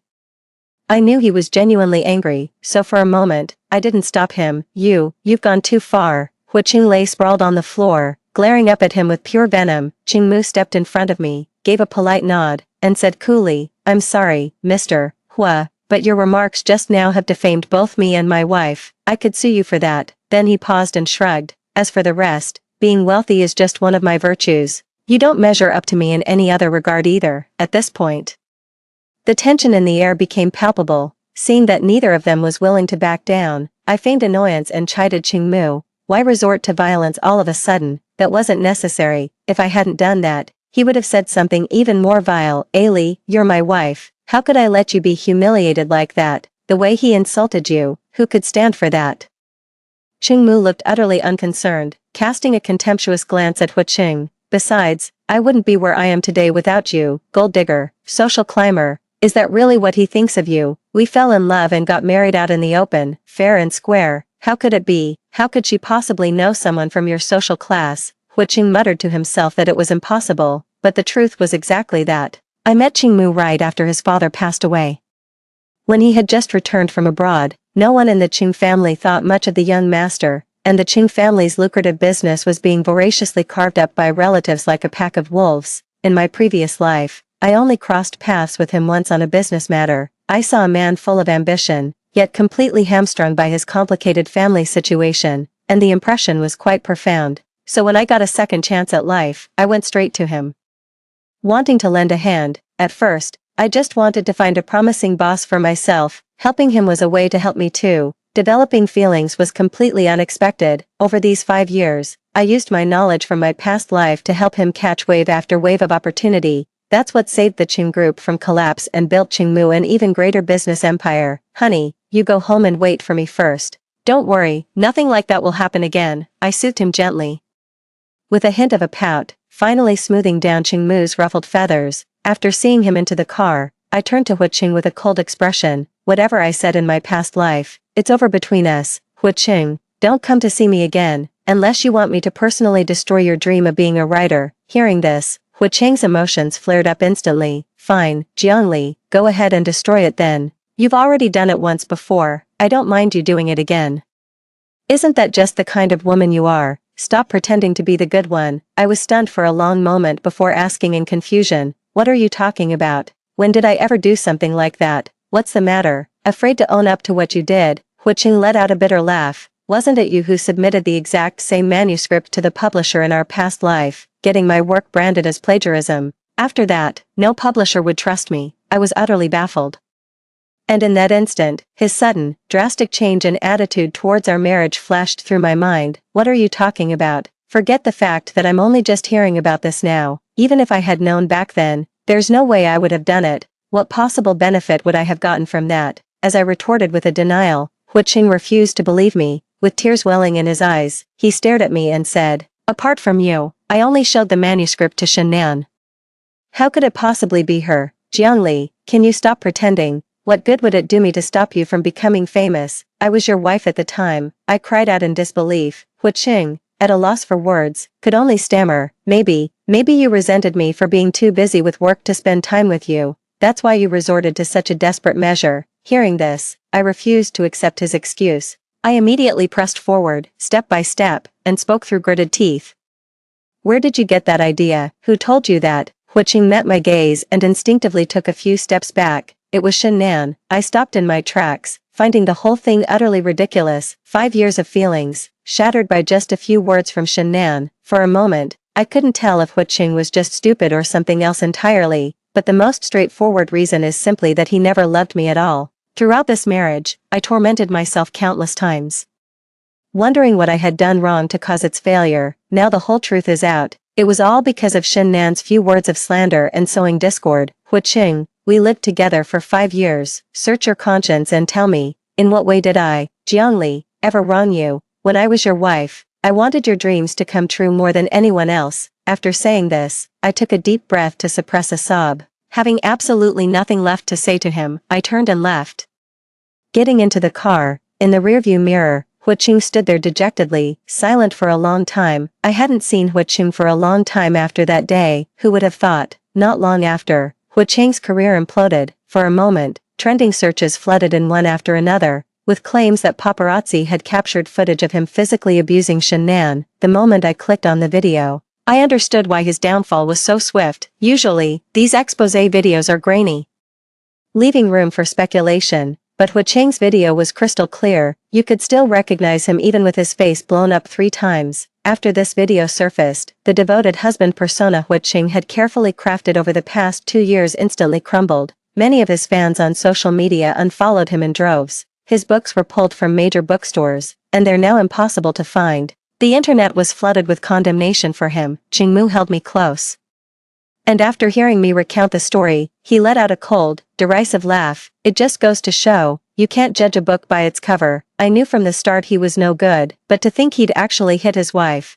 I gazed at him with a smile for a long moment before nestling into his arms and teasing him on purpose. Qingmu, you wouldn't treat me like that in the future, would you? Hearing this, Qingmu immediately swore he wouldn't, then leaned in to kiss me.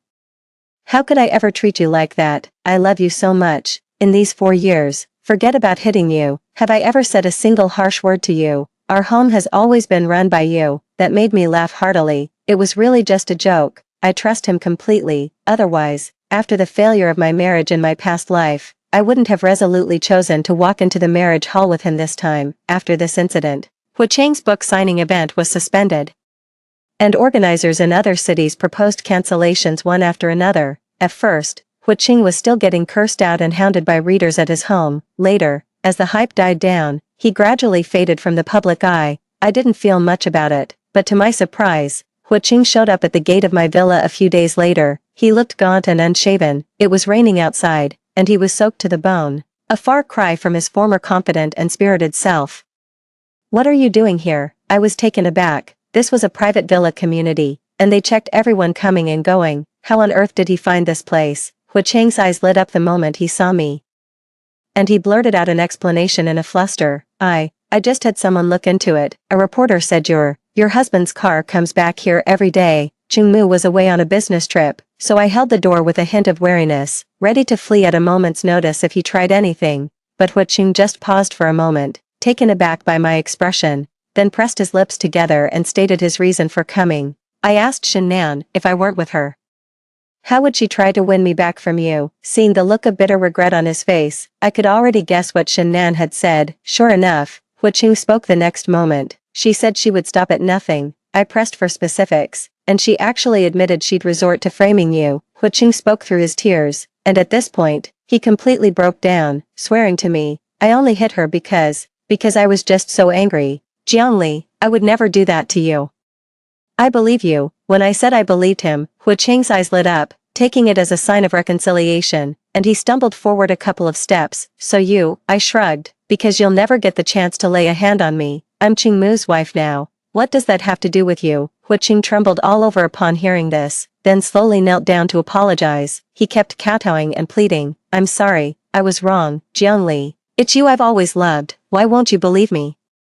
Won't you even give me one more chance?" But all that greeted him was the violent slam of the door. Only after the door was shut did I feel a slight sense of relief. "Hu Cheng, I will never forgive you, and don't you ever come bothering me again." After that day, Hu Cheng showed up a few more times, but I called the residential security on him each time. After I asked the property management to keep a closer watch, he never came back. When Chingmu returned a few days later and heard about this, he was absolutely beside himself with worry. Not long after that, Hu Cheng's reputation took another nosedive. Following the domestic violence incident with his wife, he was then exposed for persistently harassing his ex-girlfriend. The online criticism targeting him flared up again, with plenty of hired trolls stirring the pot. I glanced at Chingmu, who was pretending nothing was wrong, and deliberately held out the spoon from our meal like a microphone. "President Cheng, what's your take on the recent hot topic?" Chingmu put on a perfectly innocent look. "What hot topic? I've been busy spending time with my wife lately." "Oh, cut the act, Chingmu." I flicked his forehead in annoyance, knowing full well he was the one behind this. Without his order, the surveillance footage of Hu Cheng harassing me would never have gotten out. Especially those major marketing accounts leading the charge. They all have shares in the Cheng group. No one would believe Chingmu wasn't involved. I can't stand him, and now he's setting his sights on you. If we don't teach him a lesson, what's to stop him from trying again? We're already married, what more does he want? It's a miracle we haven't had him taken out already. Hearing Chingmu's words, I couldn't help but pull him into a hug, patting his back and teasing him affectionately. "Calm down, Mr. Cheng. We live in a society governed by law. Don't even think about resorting to underhanded methods." Chingmu was clearly pleased with my attitude. His ruffled feathers were instantly smoothed. Even without the old-fashioned ways, I can still ruin his reputation. I was just about to respond when my phone rang. The caller ID showed Hu Cheng. Chingmu saw it too and answered the call with clear annoyance the next second. "Hello, you're calling again. What? Huh, okay, I got it." Seeing his attitude shift from annoyance to shock, I was slightly puzzled. Chingmu explained that was a police officer. He said Hu Cheng was hit by a car and left partially paralyzed. He wants to see me right away. What happened? Partially paralyzed. I frowned and asked for the specifics. It turned out someone had deliberately tried to kill Hu Cheng. The killer was clearly aiming to take his life from the start. Thankfully, a passerby pulled him out of the way during the incident, which is the only reason he survived. The identity of the perpetrator isn't something we can easily disclose. After exchanging a glance with Chingmu, I agreed, thinking this might be the last time we'd see each other. "Jiangli, you're here." In the hospital room, Hu Cheng was in a wheelchair. The moment he saw me, he became visibly agitated, frantically trying to will himself over. "I knew you still had feelings for me." He said this while struggling to shuffle towards me. Watching his stroke-like movements, I couldn't help but feel a pang of pity, yet, I instinctively stepped aside, revealing Chingmu standing outside the door. "You'll forgive." The next words Hu Cheng intended to say caught in his throat. I looked at him coldly. "I heard you had something to say to me." Hu Cheng's gaze shifted between the two of us. He opened his mouth but no words came out. It seemed he had turned my attendance into a test. a gamble on whether I still had feelings for him.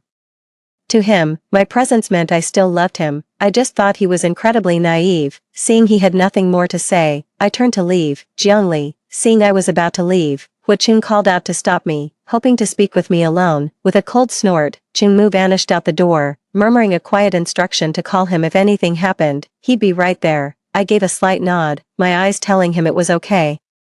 Only after watching Qingmu leave did Huiqing start rambling on and on about how terribly sorry he felt, tears streaming down his face. It's all my fault. In our past life, if Shen Nan hadn't framed me and driven a wedge between us, we would have had a perfect ending. Jiangli, I can't let you go, that I ended up like this, hit by Shen Nan. I deserved it. I was inwardly shocked, thinking Shen Nan was truly ruthless, even before the police revealed anything.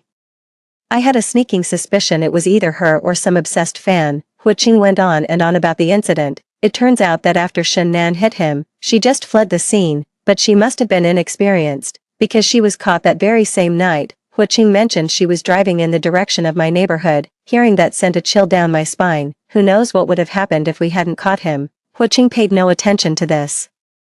Still weeping as he claimed he had atoned. Please, give me another chance. Jiangli, faced with his tearful plea, I shook my head slightly. Your atonement has nothing to do with me, and I will never forgive the man who labeled me based on a one-sided story. Do you have anything else to say? Huiqing was taken aback and found himself at a loss for words, seeing him like that. I turned and walked away. Huiqing tried to chase after me but couldn't catch up, and in his panic, he started shouting frantically behind me. Do you really think Qingmu truly loves you? He'll abandon you once the novelty wears off. Aren't all rich people just like that? I paused mid-step and glanced back slightly. That's none of your concern. The moment I stepped out of the hospital room, I spotted Qingmu eavesdropping from around the corner, and I couldn't help but find it amusing. He snapped at Huiqing for spreading rumors, which I found quite amusing. Qingmu declared that if he kept it up, he'd make sure he ended up paralyzed and on a liquid diet for the rest of his life. I stood on my tiptoes and patted his head. Yes, our CEO Qing is the best. Qingmu's face flushed a little, but he still took my hand, and we headed home together, flirting and teasing each other all the way. After that, I didn't hear from Huiqing for a long time.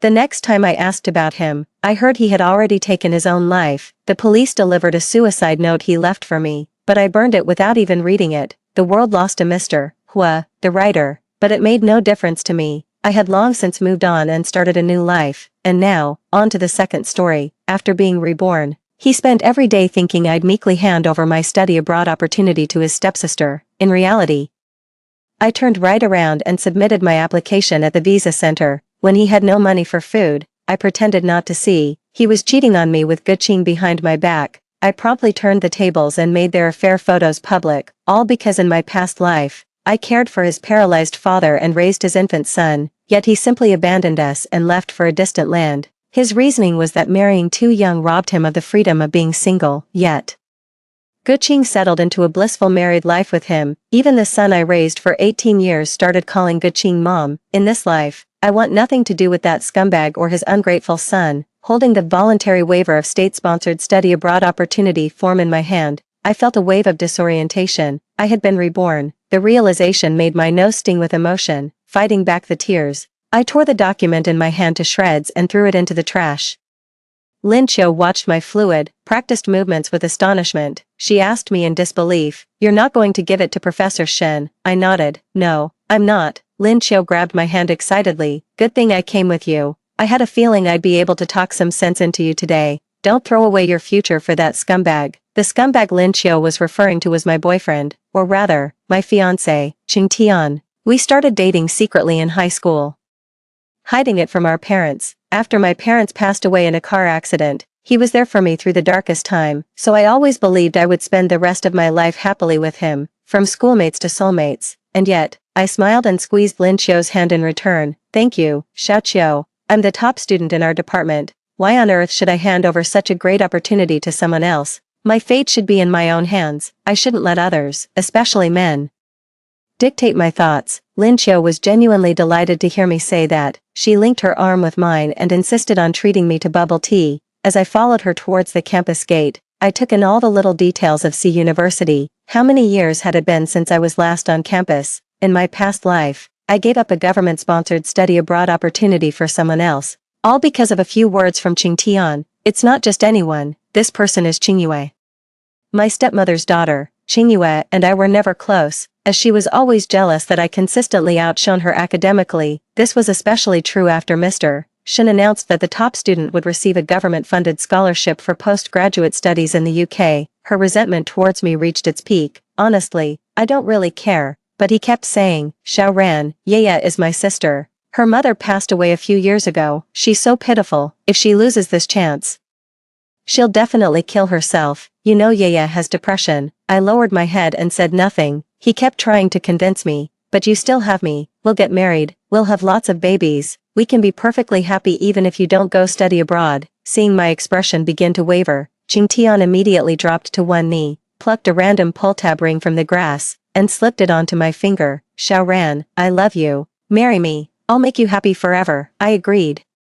And then wrote the voluntary waiver of state-sponsored study abroad opportunity letter. Today is the day I'm supposed to hand this letter to Professor Shen. Only the Qingtian family and Lin Qiu know about this. I didn't tell Professor Shen in advance. I was constantly worried that Teacher Shen would find out and try to talk me out of it, and that I might waver. So, I decided to act first and ask for forgiveness later.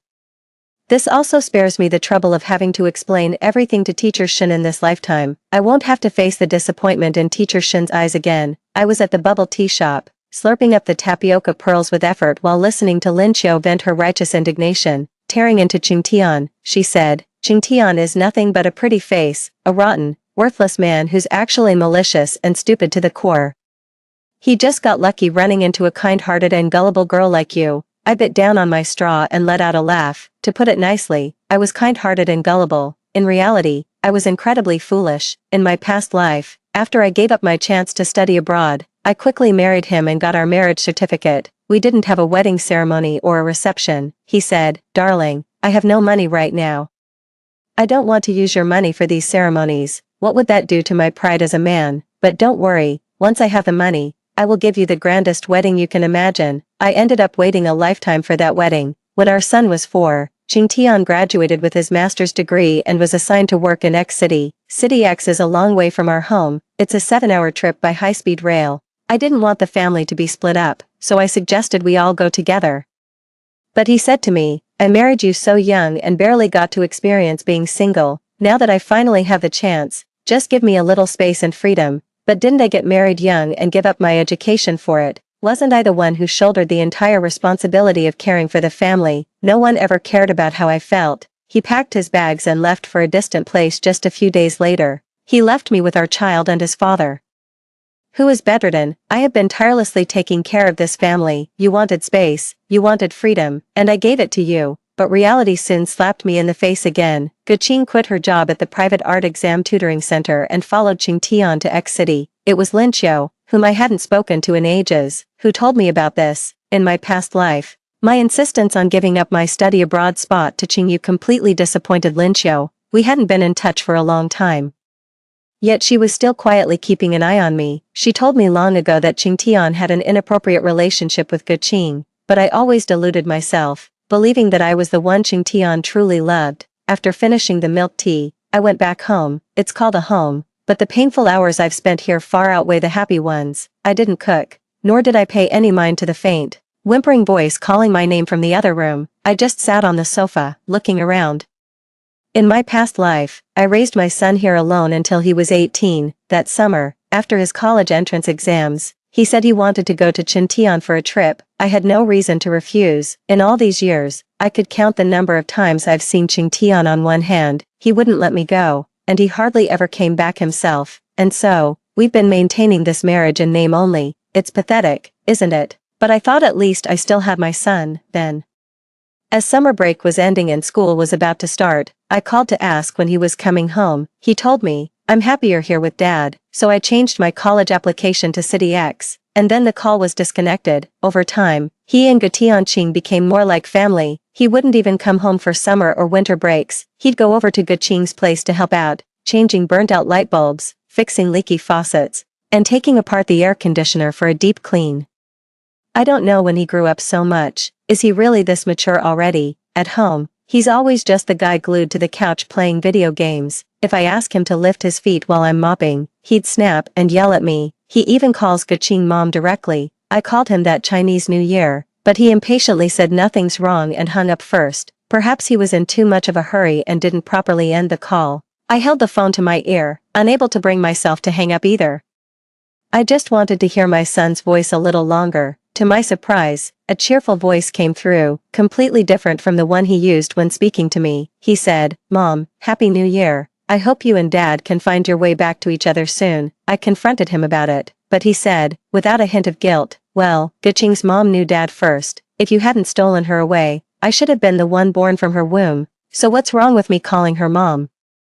The sound of the door opening snapped me out of my reverie. He was tall and had a very upright, honest-looking face. He was the absolute gold standard in the arranged dating scene, beloved by elders and popular with women alike. My past self was no exception, but seeing him now, all I could see was a sanctimonious hypocrite. Upon hearing the groans from inside the room, his first instinct wasn't to go in and see what was wrong. Instead, he confronted me, demanding, "How have you been taking care of Dad?" I found it laughable. His filial piety is all talk and no action. He stands on his moral high ground, criticizing me for not doing enough, for not doing it well enough. All he had to do was sit back and do nothing. He just sat on the sofa, dishing out orders while watching me run around, exhausted and bent over from the work. I gave a scornful laugh. "That's your father, not mine." I could clearly feel the sudden surge of anger rushing to his head. But he quickly steadied his breathing and unclenched his tightly balled fists. He should remember that I went to the school today to submit my formal letter declining the government-sponsored study abroad opportunity. He probably thought that's why I was in a bad mood, thinking he was being considerate. He said to me, all right, I'll go take care of Dad for you. You get some rest. Help me." What a joke. He takes care of his own bedridden father, yet he calls it helping me. I didn't cook dinner, and the excuse was still, "I'm tired from school today." He can't cook either, so we ended up ordering takeout. He kept sneaking glances at me while we were settling the bill. He was probably wondering why I hadn't offered to pay for him yet today. I just pretended not to notice and started playing a match 3 puzzle game on my phone. After dinner, he wanted to be intimate, but I turned him down, using my period as an excuse, because I remembered all too clearly. It was that very night of intimacy in my past life that led to me conceiving that ungrateful son. The truth is, I have polycystic ovary syndrome. This was discovered by chance during a routine checkup. I was just a freshman at the time, and neither of us had any plans for a child. He even joked back then, "If you can't get pregnant, does that mean we don't need to use condoms? Without proper ovulation, you can't have a child." So, for the past few months, I've been quietly going to the hospital for treatment. I started taking hormone-based medication, and occasionally getting injections. Dizziness and nausea have been my constant companions. Sometimes during a meal, I'd suddenly rush to the bathroom and throw up into the toilet. He'd even joke nonchalantly all the time, saying, "Could it be you're pregnant? Looks like my sperm quality is so good it could cure your illness." If a hospital was willing to pay a fortune to use my sperm as medicine, I'd be open to it. I'll never forget the fear and anxiety I felt when the doctor inserted their hand into my uterus during the examination, and the excruciating pain when the nurse pressed down on me during the x-ray. Perhaps I am one of the lucky ones, because for many more, getting pregnant isn't possible with just basic checkups and medication. They endure far greater hardship. Surgery might even be necessary. Yet, in some ways, I am also unfortunate, because I gave birth to a son. The son who treats the woman that ruined my marriage with Qing Tian as his mother. The son who would advise his father to divorce me as soon as possible. He still doesn't understand Qing Tian well enough. It's not that Qing Tian doesn't want to divorce me, he just can't swallow his pride. It all goes back to those grand vows he made, just to get his hands on the inheritance my parents left behind. It's his own vanity. As a self-proclaimed scholar, that's holding him back. I couldn't bring myself to say it. He was hoping I would be the one to file for divorce. That way, he wouldn't have to bear any responsibility. By that point, he had no use for me at all. I'm getting old and have outlived my usefulness. Qing Tian's father was also taken away by Qing Tian. Guqing wanted to show Qing Tian what a devoted daughter-in-law she was.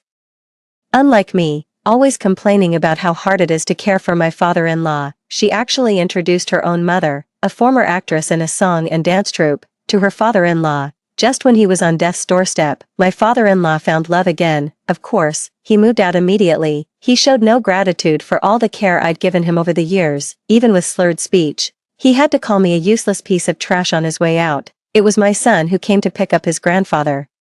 My son said, "Since you're the only one left here now, why don't you just sell the house? You can give me the money as a wedding gift. Since when are you getting married? I asked, flustered. None of your business, just think it over, I'm leaving. With that, he rolled his eyes and started to walk away without a backward glance. I grabbed his arm. I'm going to tell everyone about the improper relationship between your father and Guqing. He shook me off furiously, and I tumbled down the stairs. Just before I blacked out completely, I heard the sound of him on a phone call. This woman fell down the stairs. She must be done for now. Serves her right. Mom, you're just too kind. She's the one who's been squatting in the nest that isn't hers. She's the reason you and Dad can't be together openly. While he was busy on the phone with Guqing, I slipped into the room and locked the door. He thinks I don't know he spends an hour on the phone with Guqing every single night, or perhaps he simply didn't care what I thought. In any case, after I gave up the opportunity to study abroad for his sister, my usefulness was diminished by half once more. In my past life, I gave almost everything for the sake of the Qingtian family. I don't have many friends because I simply don't have the time to make any. I have to rush home after school to cook, clean, and take care of my bedridden father. Taking care of a grown man who's paralyzed and bedridden is no easy task. I had originally wanted to hire a caregiver, yet both he and his son are convinced that having me is enough. Qingtian's father never stops calling me a good-for-nothing spendthrift. He never stops to think that the roof over their heads and the food on their table, it all comes from the inheritance my parents left behind. Qingtian has his own room, and his father has another. As for me, aside from helping Qingtian with his physical needs, I have to sleep on the floor in his father's room the rest of the time, so I can look after him at any moment, taking care of him when he was thirsty, hungry, or had soiled the bed. This pattern emerged after his stepmother passed away and his stepsister left for college. No one remembers that I was once a delicate young girl who never had to lift a finger. I don't even feel sorry for myself anymore. Then who would take me seriously? But since fate has given me a second chance at life, I certainly can't repeat the miserable existence of my past life. I've scheduled my visa appointment for 5 days from now. It's an expedited visa. The flight and student accommodation are all booked. In 2 weeks at most, I'll be gone from here for good. I fell asleep. In my drowsy state, I thought I heard the sound of someone trying the doorknob. It didn't work. But he didn't dare to shout out loud, because in the eyes of others, he's the model of a devoted son and perfect husband. I don't know if he would sleep under his father's bed. I doubt it, because every time he sees me cleaning the filth from his father's body, I felt so sick I thought I was going to throw up any second. What a fine son. I left the house early the next morning, just as I expected. He slept on the sofa all day. I went to the school to get some documents stamped. Ms. Shen and I happily daydreamed about the wonderful life that awaited us abroad. I told her she absolutely had to come visit me. She looked at me with eyes full of affection. Xiao Ran, I was really afraid you were going to give up this opportunity. I was taken aback. I thought Ms. Shen was completely unaware. It turns out she had seen everything. My eyes welled up with tears once more. Don't worry, Professor Shen, I won't give up the life I was meant to live for anyone ever again. I ran into Guqing on my way home. Guqing was a woman with a graceful figure. She wasn't a stunning beauty, but her captivating, almond-shaped eyes held a certain charm. She is a music teacher at a private art exam prep school, blessed with a beautiful singing voice. When she coquettishly uses that nightingale-like voice of hers, it's no wonder Qingtian is head over heels in love. I have no interest in talking to her any further. After all, ever since the day I was reborn, we haven't even been rivals in love. But she relentlessly blocked my path. Jiran, what's this? You see me and can't even say hello. Is that how your parents taught you to behave? Oh, my apologies, I forgot. Your parents are dead. With that, she let out a tittering laugh. My fists clenched. Yet, I didn't want to get a reputation for brawling right before going abroad. Seeing I was silent, she changed the subject. I heard you gave up your chance to study abroad for Qingyu. Do you know what Qingyu calls me? She calls me sister-in-law. Are you trying to bribe Qingtian's family with a study abroad opportunity? Let me tell you, you're dreaming. I asked her. Aren't you afraid I'll expose your improper relationship with Qingtian to the public? She stared at me as if she'd seen a monster. Well, I'm not worried. Even if I lose my job, Qingtian can still support me. Oh, of course, with the money your dearly departed parents left behind. But if this ends up harming Qingtian's future prospects, do you really think he'll still marry you? She still thinks I'm that Jiran who can't live a day without her. As soon as I got back, I started packing my bags. I didn't want to stay here a moment longer, but I knew I had to be patient. I say I'm packing, but truthfully, I don't have much to begin with. There was a time when I was just a girl who loved buying pretty clothes. But how long has it been since I last bought anything new to wear? Barely into my 20s. And I've already let myself go completely. I think a part of me started dying when I was 20. In my past life, he'd come home late every single night. I knew he was going to a hotel with Guqing. I even knew they were booking it by the hour. He's perpetually broke. He relies on the allowance I give him each month to get by. This is the third year he's been preparing for the postgraduate entrance exam. Every day, he puts on a show of going to the study room to work. It's simply because the study room and the training center where Guqing works are in the same building. It made it convenient for them to meet in secret and pour their hearts out. If I hadn't been hurt so badly by them, I might have even praised their so-called great love. That was the first time I found out they were meeting at a hotel. It was because the hotel they frequented was owned by Lin Qiu's family. She had observed that despicable pair on multiple occasions before cautiously telling me about it. This epithet reflected Lin Qiu's utter contempt for them. I remember how I felt when I first heard about this in my past life. It was agony, mixed with a self-deceiving urge to run away. I fled, then went home and pretended to know nothing, making a late-night snack for the ever-late Qingtian. Of course, he won't be getting any food tonight. When he walked into the kitchen and found the fridge completely empty, he couldn't help but confront me. I said, "If you're so capable, why don't you get your father out of bed to cook for you?" He just stammered you, for the longest time, unable to get another word out. I could tell he wanted to swear, but I cut in, "You're an educated man. Educated people don't use foul language." I couldn't be bothered to look at his trembling, furious body. I just pulled out my phone from my pocket and started ordering takeout. Of course, I didn't order any for him. He's too proud to admit he's wrong, so he's just playing dumb. Well, two can play at that game. This time, I walked right into his room. No, wait, the whole house is mine. I locked the door and went back to packing. I hadn't set foot in Qingtian's father's room for days. I had no idea how he was managing his basic needs. I wasn't curious, and I didn't care. But even the closed door couldn't keep the stench of filth and stale urine from seeping out of his room. I have to get out of here as soon as possible. For days, he hadn't dared to confront me about what he saw as my highly unusual behavior. Not only was he an educated man, but also because he was broke. I know him. The days when he was most honest and considerate were the days when he was broke. Even when he was flat broke, he'd still insist on getting a hotel room with Guqing a few times a week. A quick 2-hour session in a short-stay hotel. That's also what Lin Qiu told me. One can't even empathize with their past self. I think back to my past life, when I refused to believe any of this. Perhaps it was the fear that if this were exposed, they would leave me for good. So I always tell Lin Qiu, maybe he just went to Guqing for help with his homework. A computer science student asking a music teacher for academic advice. Lin Qiu looked at me like I was crazy. I really am a bit nuts.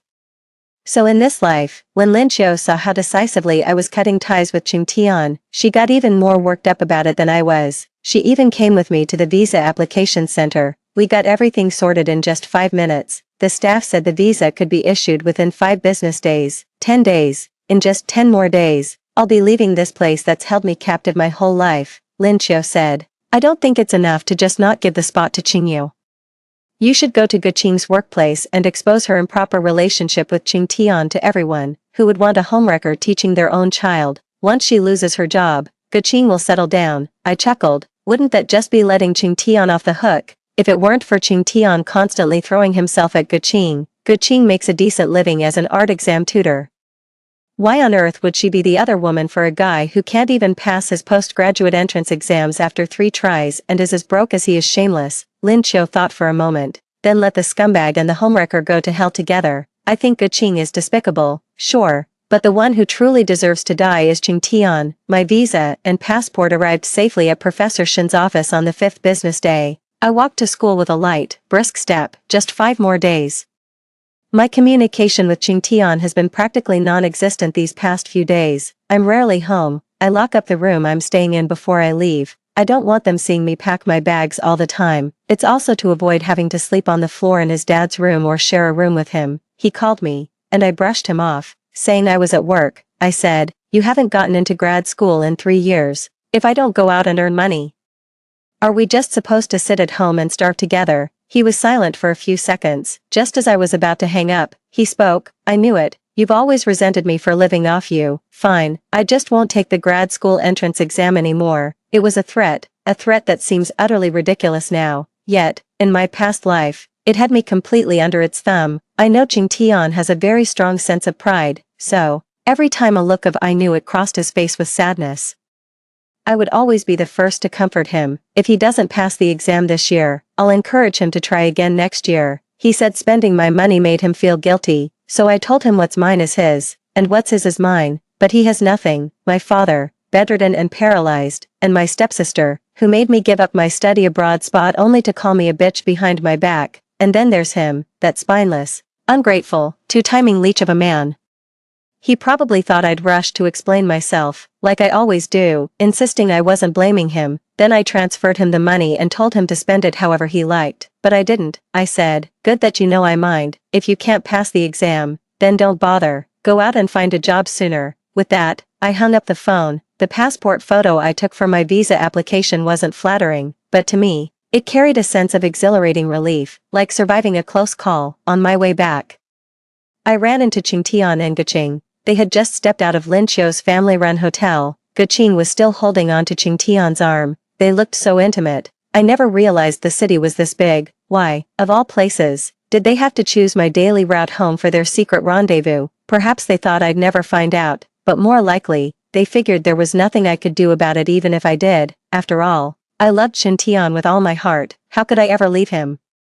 Watching their retreating figures, I couldn't help but let my mind wander. I thought to myself, it seems Ching Tian still has money after all. Otherwise, how could he manage when I haven't sent him his allowance in 10 days, and he still has the cash to get a hotel room? Of course, it's also possible that Guqing paid for it. The teachers at those art exam prep schools must make a pretty decent monthly income. Someone ran past me and gave me a hard shove. I heard a familiar voice call out brother, and then join up with the two people ahead. I barely managed to keep my balance and avoid falling. Qingyue turned her head and shot me a fierce glare. Only then did Ching Tian and Guqing realize I was right behind them. I gave them a sidelong glance. Ching Tian was stunned for a few seconds before speaking up. Xiao Ran, teacher Gu twisted her ankle, so I'm just helping her. Their arms were still linked together. I couldn't be bothered to engage. I simply walked over to them and stopped in front of Qingyu. I stared fixedly at Qingyue. You bumped into me and you don't even know how to apologize. Qingyue seemed not to have expected that I, who had always been submissive, would actually embarrass her in public. She stamped her foot hard. Why on earth should I apologize to you? Who do you think you are? I replied with a blank expression. I'm the generous benefactor who pays for your food, your drinks, your clothes, and your entertainment. If I'm nothing, then what does that make you? Qingyue, furious, complained to Ching Tian. Brother, look at her attitude. When she insults me, she's essentially insulting you and our father. Qingyue had a habit of shifting the conflict between us, blowing it up to make it seem like I was dissatisfied with the entire Qing family. Sure enough, Ching Tian furrowed his brow. Ji Ran, how could you speak to Yaya like that? You should apologize to her. I raised an eyebrow slightly. She bumped into me. Why should I be the one to apologize? Ching Tian sighed, speaking with a self-righteous tone. Yaya is still young, just a child. Why do you always have to pick on her? People really do laugh when they're at a loss for words. Still a kid. Do you need me to show you my ID? Qingyu is a year and 3 months older than me. Ching Tian opened his mouth, but for a moment, he couldn't find the words. Xiao Ran, you're always so overbearing. That's why Ching Tian never wants to tell you what's really on his mind. Guqing suddenly chimed in. So, you enjoy having heart-to-hearts in hotel rooms, is that it? I shifted my gaze to her face. If you like being a trash can, be my guest. I don't have that particular kink or the time for it. By now, quite a few people on the street had stopped in their tracks. They were pretending to be casual onlookers. Watching the four of us argue, Ching Tian was terrified of people gossiping about him. So he lowered his voice and said to me, Ji Ran, stop making a scene here. If you keep this up, I'm moving out. I shot back immediately. How about you move out tonight? Don't forget to take your dad with you. Upon hearing this, Qingyu blurted out, you bitch. But before she could finish her tirade, Guqing stopped her. Truth be told, Guqing didn't like this ill-mannered stepsister of hers, Ching Tian, one bit. But her persona was that of the perfect, understanding older sister, the untouchable ideal in the eyes of both Qingyu and Ching Tian. She knew perfectly well that Qingyu's outburst was just her getting momentary revenge on me, but she was also afraid of what would happen if I really did kick them out. After all, Ching Tian still hadn't gotten his hands on my parents' inheritance, so I still had some use to them. Guqing coaxed the two Ching siblings away with soft, gentle words. Auntie Li, who runs the fruit shop by the street, called out to stop me. Xiao Ran, dear, I've watched you grow up since you were this high. I don't want to lie to you, so I might as well tell you today. Auntie Lee's expression was hesitant, yet it seemed she had made up her mind about something. We see him here all the time, checking into rooms with that homewrecker. You need to wise up. What man could resist the advances of a temptress like Guqing? After saying this, Aunt Lee shot a sharp look at her husband. I knew she meant well.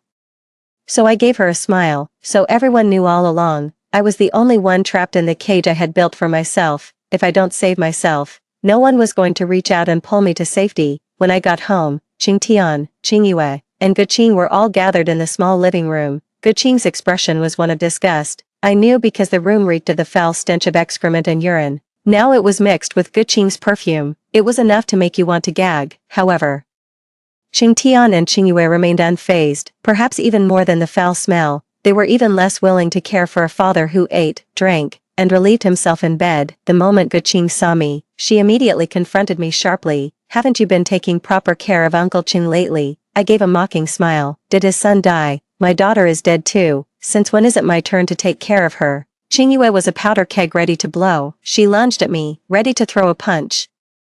I saw a smug, gloating smile curl at the corner of Guqing's lips. What a shame, I was gone in a flash. Qing Yu, however, ran headlong into a clothes rack beside her. It was just a plastic hanger, not exactly sharp. Qing Yu sat on the floor clutching her head, moaning as if she were bleeding. Murder, murder, Qing Yu screamed. Qing Tian shoved me aside. My knee slammed hard into the corner of the wooden coffee table. The pain nearly made me cry out. Ji Ran, I never realized you could be such a vicious woman. Yaya is my sister, and you tried to kill her. Qing Tian's eyes were filled with nothing but condemnation. He completely forgot that it was Qing Yu who tried to hit me first. I just dodged. That's all. Seeing this, Guqing immediately poured fuel on the fire. Ji Ran, I didn't believe it when others said it before. I never thought you could be so vicious. And you even cursed the entire Qing Tian family to die.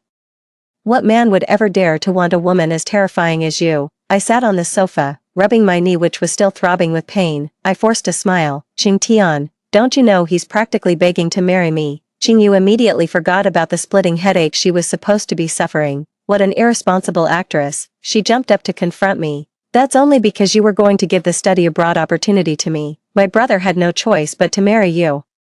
Do you really think my brother likes you? He's in love with Sister Qingqing. Guqing covered her mouth, stifling a giggle. Yeah, don't talk nonsense. Jiren will really get jealous in a moment. Seeing that Qing Yue was fine after all that time, I finally breathed a sigh of relief. He didn't intend to argue with Qing Yue. After all, it was all true, but he still said to me in a disappointed tone, Xiao Ran, just because you gave up your study abroad opportunity for Yaya doesn't mean you can act unreasonably. I already agreed to marry you. What more do you want? Yaya was always more suited to go abroad than you. You've never been overseas, and you don't have any friends there. How would you even communicate with foreigners? Being a housewife is what suits you best. I thought you understood that, so that's what he really thinks. I never imagined that's how he saw me.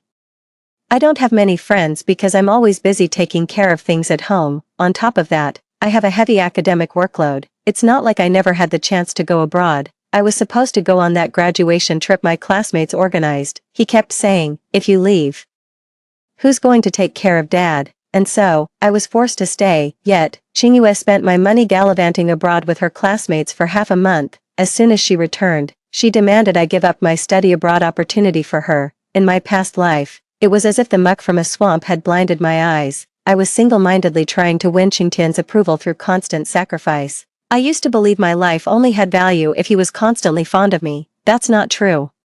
Leaving him was the true beginning of my life. Seeing me silent all day, he mistook it for another victory of his, just like every victory before, so he never knows when to quit while he's ahead. He kept on nagging. I put up with this for days. Dad's room is a complete mess, and it's about time you cleaned it up. When we got back just now, Dad was still crying. Qingqing had a hard time getting him to finally fall asleep. Go and fetch some hot water to help Dad wash up. And then get started on dinner for us. Oh, and tonight you should probably sleep on the floor in Dad's room. It'll be easier to look after him. If it weren't for the fact that we're leaving here in just 5 days, I don't want to stir up any more trouble and risk complicating things. I should just slap him to shut him up right now. I took a deep breath, looking at the shameless, self-righteous expressions on all three of their faces. Your father needs care. You go take care of him. He requires 24-hour supervision. You can sleep in his room. If it comes to it, you could always move in with Guqing and Qingyu in his room. With every word I spoke, Qing Tian's expression grew darker. The four of you are one big happy family. Maybe stop dragging an outsider like me into it. The moment I finished speaking, Qing Tian latched onto my words like a lifeline, or perhaps, thinking he'd caught me in my own words, he immediately said, I knew you were jealous of Qingqing. How many times do I have to say it? Qingqing and I have been neighbors since we were kids. She's looked out for me a lot. When I go to see her, it's to learn from her. I couldn't even be bothered to roll my eyes. It was as if he couldn't even be bothered to come up with a halfway decent excuse. So, a computer science student like you spends every day studying with a music teacher, in a hotel room. No wonder you failed the grad school entrance exam for 3 years straight.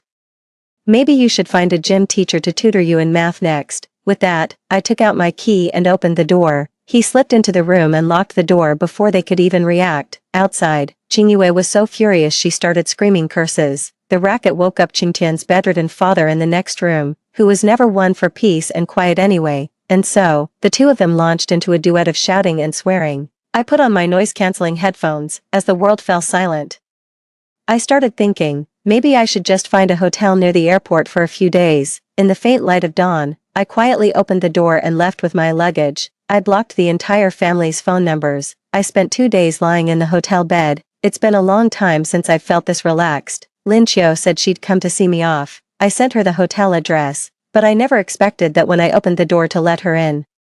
3 more people suddenly rushed out from around the corner of the staircase. Lin Qiu was even more shocked and panicked than I was. He hurriedly explained to me, I didn't bring them here. I patted her hand reassuringly, then looked at Qing Tian, who was gasping for breath. Did you follow Lin Qiu here? Qingyu snorted and said, I knew you were a scheming bitch. If I hadn't been smart enough to bring my brother and Qingqing along to follow that woman, you really would have gotten away. I genuinely didn't want to cause a scene with them in public, so, I pulled Lin Qiu into the room and tried to close the door. Qing Tian probably learned his lesson. He thrust his arm out, jamming it in the door just before it closed. I hesitated to go for the kill in that moment. Ji ran. What's the meaning of this? He confronted me. Take it however you want, bro. Don't waste your breath on her. Qingyue pushed her way in front of me, glaring at me fiercely.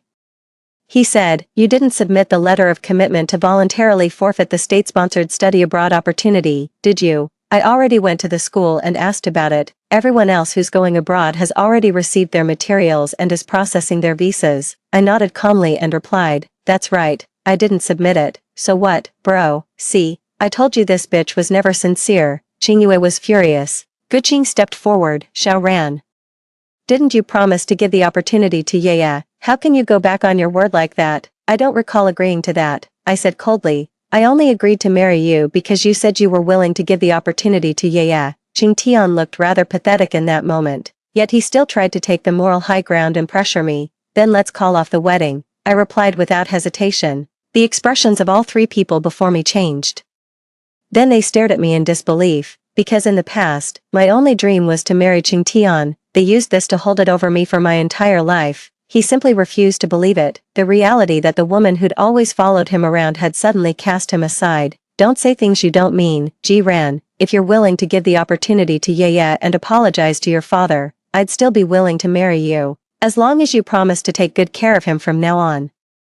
I knew it was impossible to have a normal conversation with 3 lunatics, so I just told them to get out. If you don't leave right now, I'm calling security. Qingyu lunged at me, trying to claw my face, but Lin Qiu, who was behind me, seized the chance and shoved her, sending her stumbling. I'll be honest with you all, I'm leaving the country tomorrow. I might not ever come back. Get out of my house, now. If you don't, I'll have someone remove you.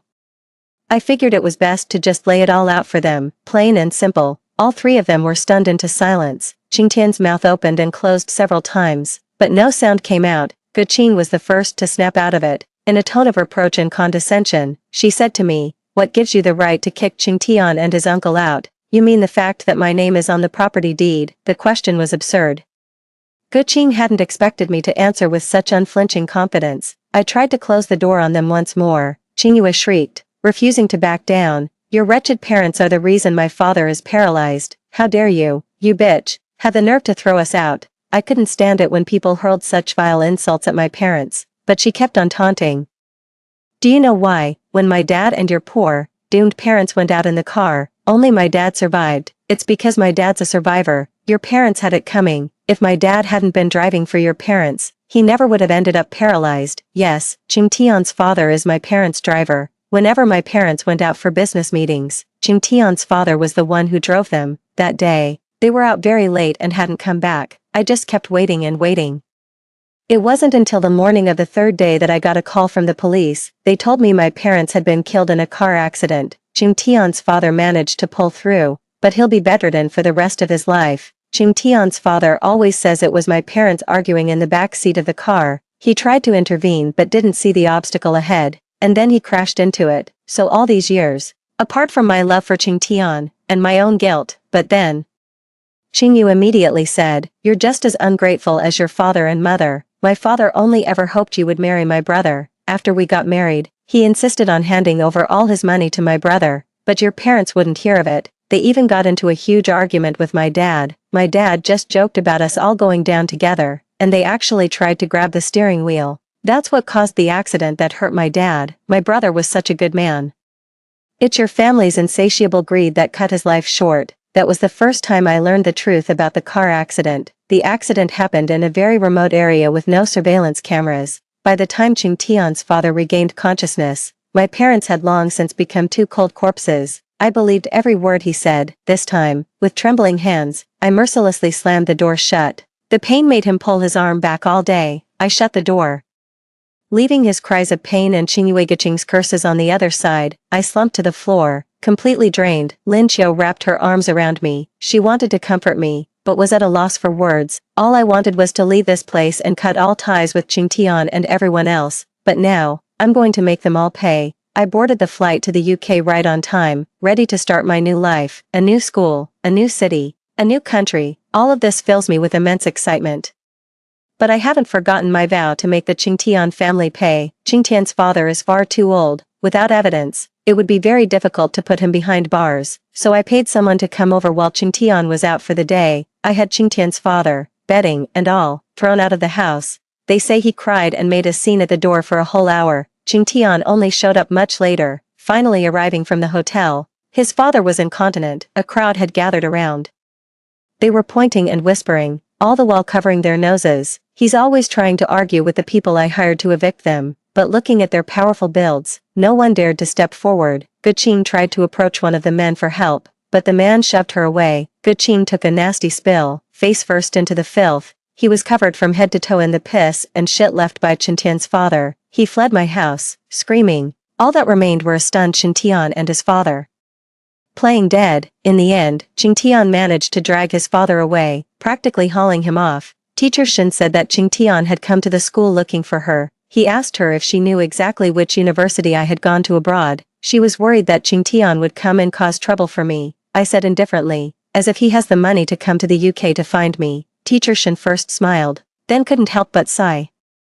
I truly never imagined that the Ching Tian and Ching Yue family were this kind of people. I shook my head. You can't judge a book by its cover. I lived with them for so many years and never saw it. Of course, I'm not the kind of good person who's satisfied with just kicking them out of the house. I had Lin Qiu find a few college students to distribute flyers at the institution where Guqing works. The flyers featured photos of Guqing's ongoing affair. They were taken by the private investigator I hired. The photos were accompanied by my tearful and impassioned accusations. A group of earnest university students learned of my plight. They not only helped me distribute flyers with great dedication, but they also made it a point to tell everyone about the unconscionable things the Ching Tian family had done. For instance, how Ching Tian's father caused the death of my parents and then evaded legal justice.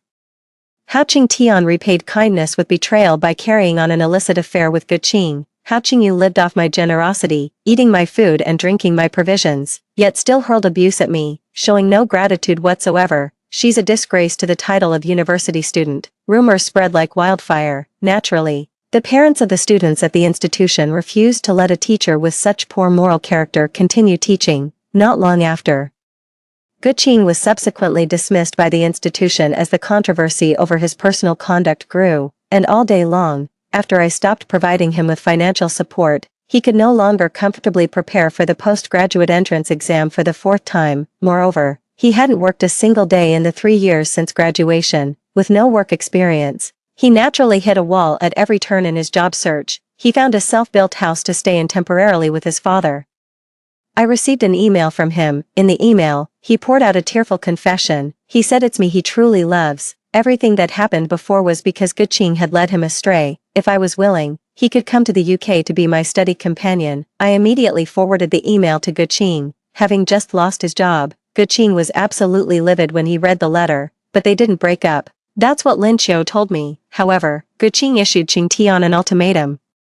If you still want to be with her, then kick out his bedridden father, whose health is failing. Guqing still wanted to be with Qing Tian. Part of the reason was the sunk cost, and another part of it was because she was pregnant. Back then, Tiancheng moved out of the self-built house with his father and moved into Guqing's home. After learning the news of Guqing's pregnancy, I sincerely prayed for them. I hope that ungrateful wretch I gave birth to in my past life, in this life, I must be born from her womb. I hope he lives a life of misery. May their household be thrown into utter chaos. There was no chance in hell Guqing's mother would ever have a passionate late-life romance with Qing Tian's father. Every time Qing Tian's father had an incontinence accident at home, Guqing would beat him up. Rumor has it he even cried out to Qing Tian in the middle of the night.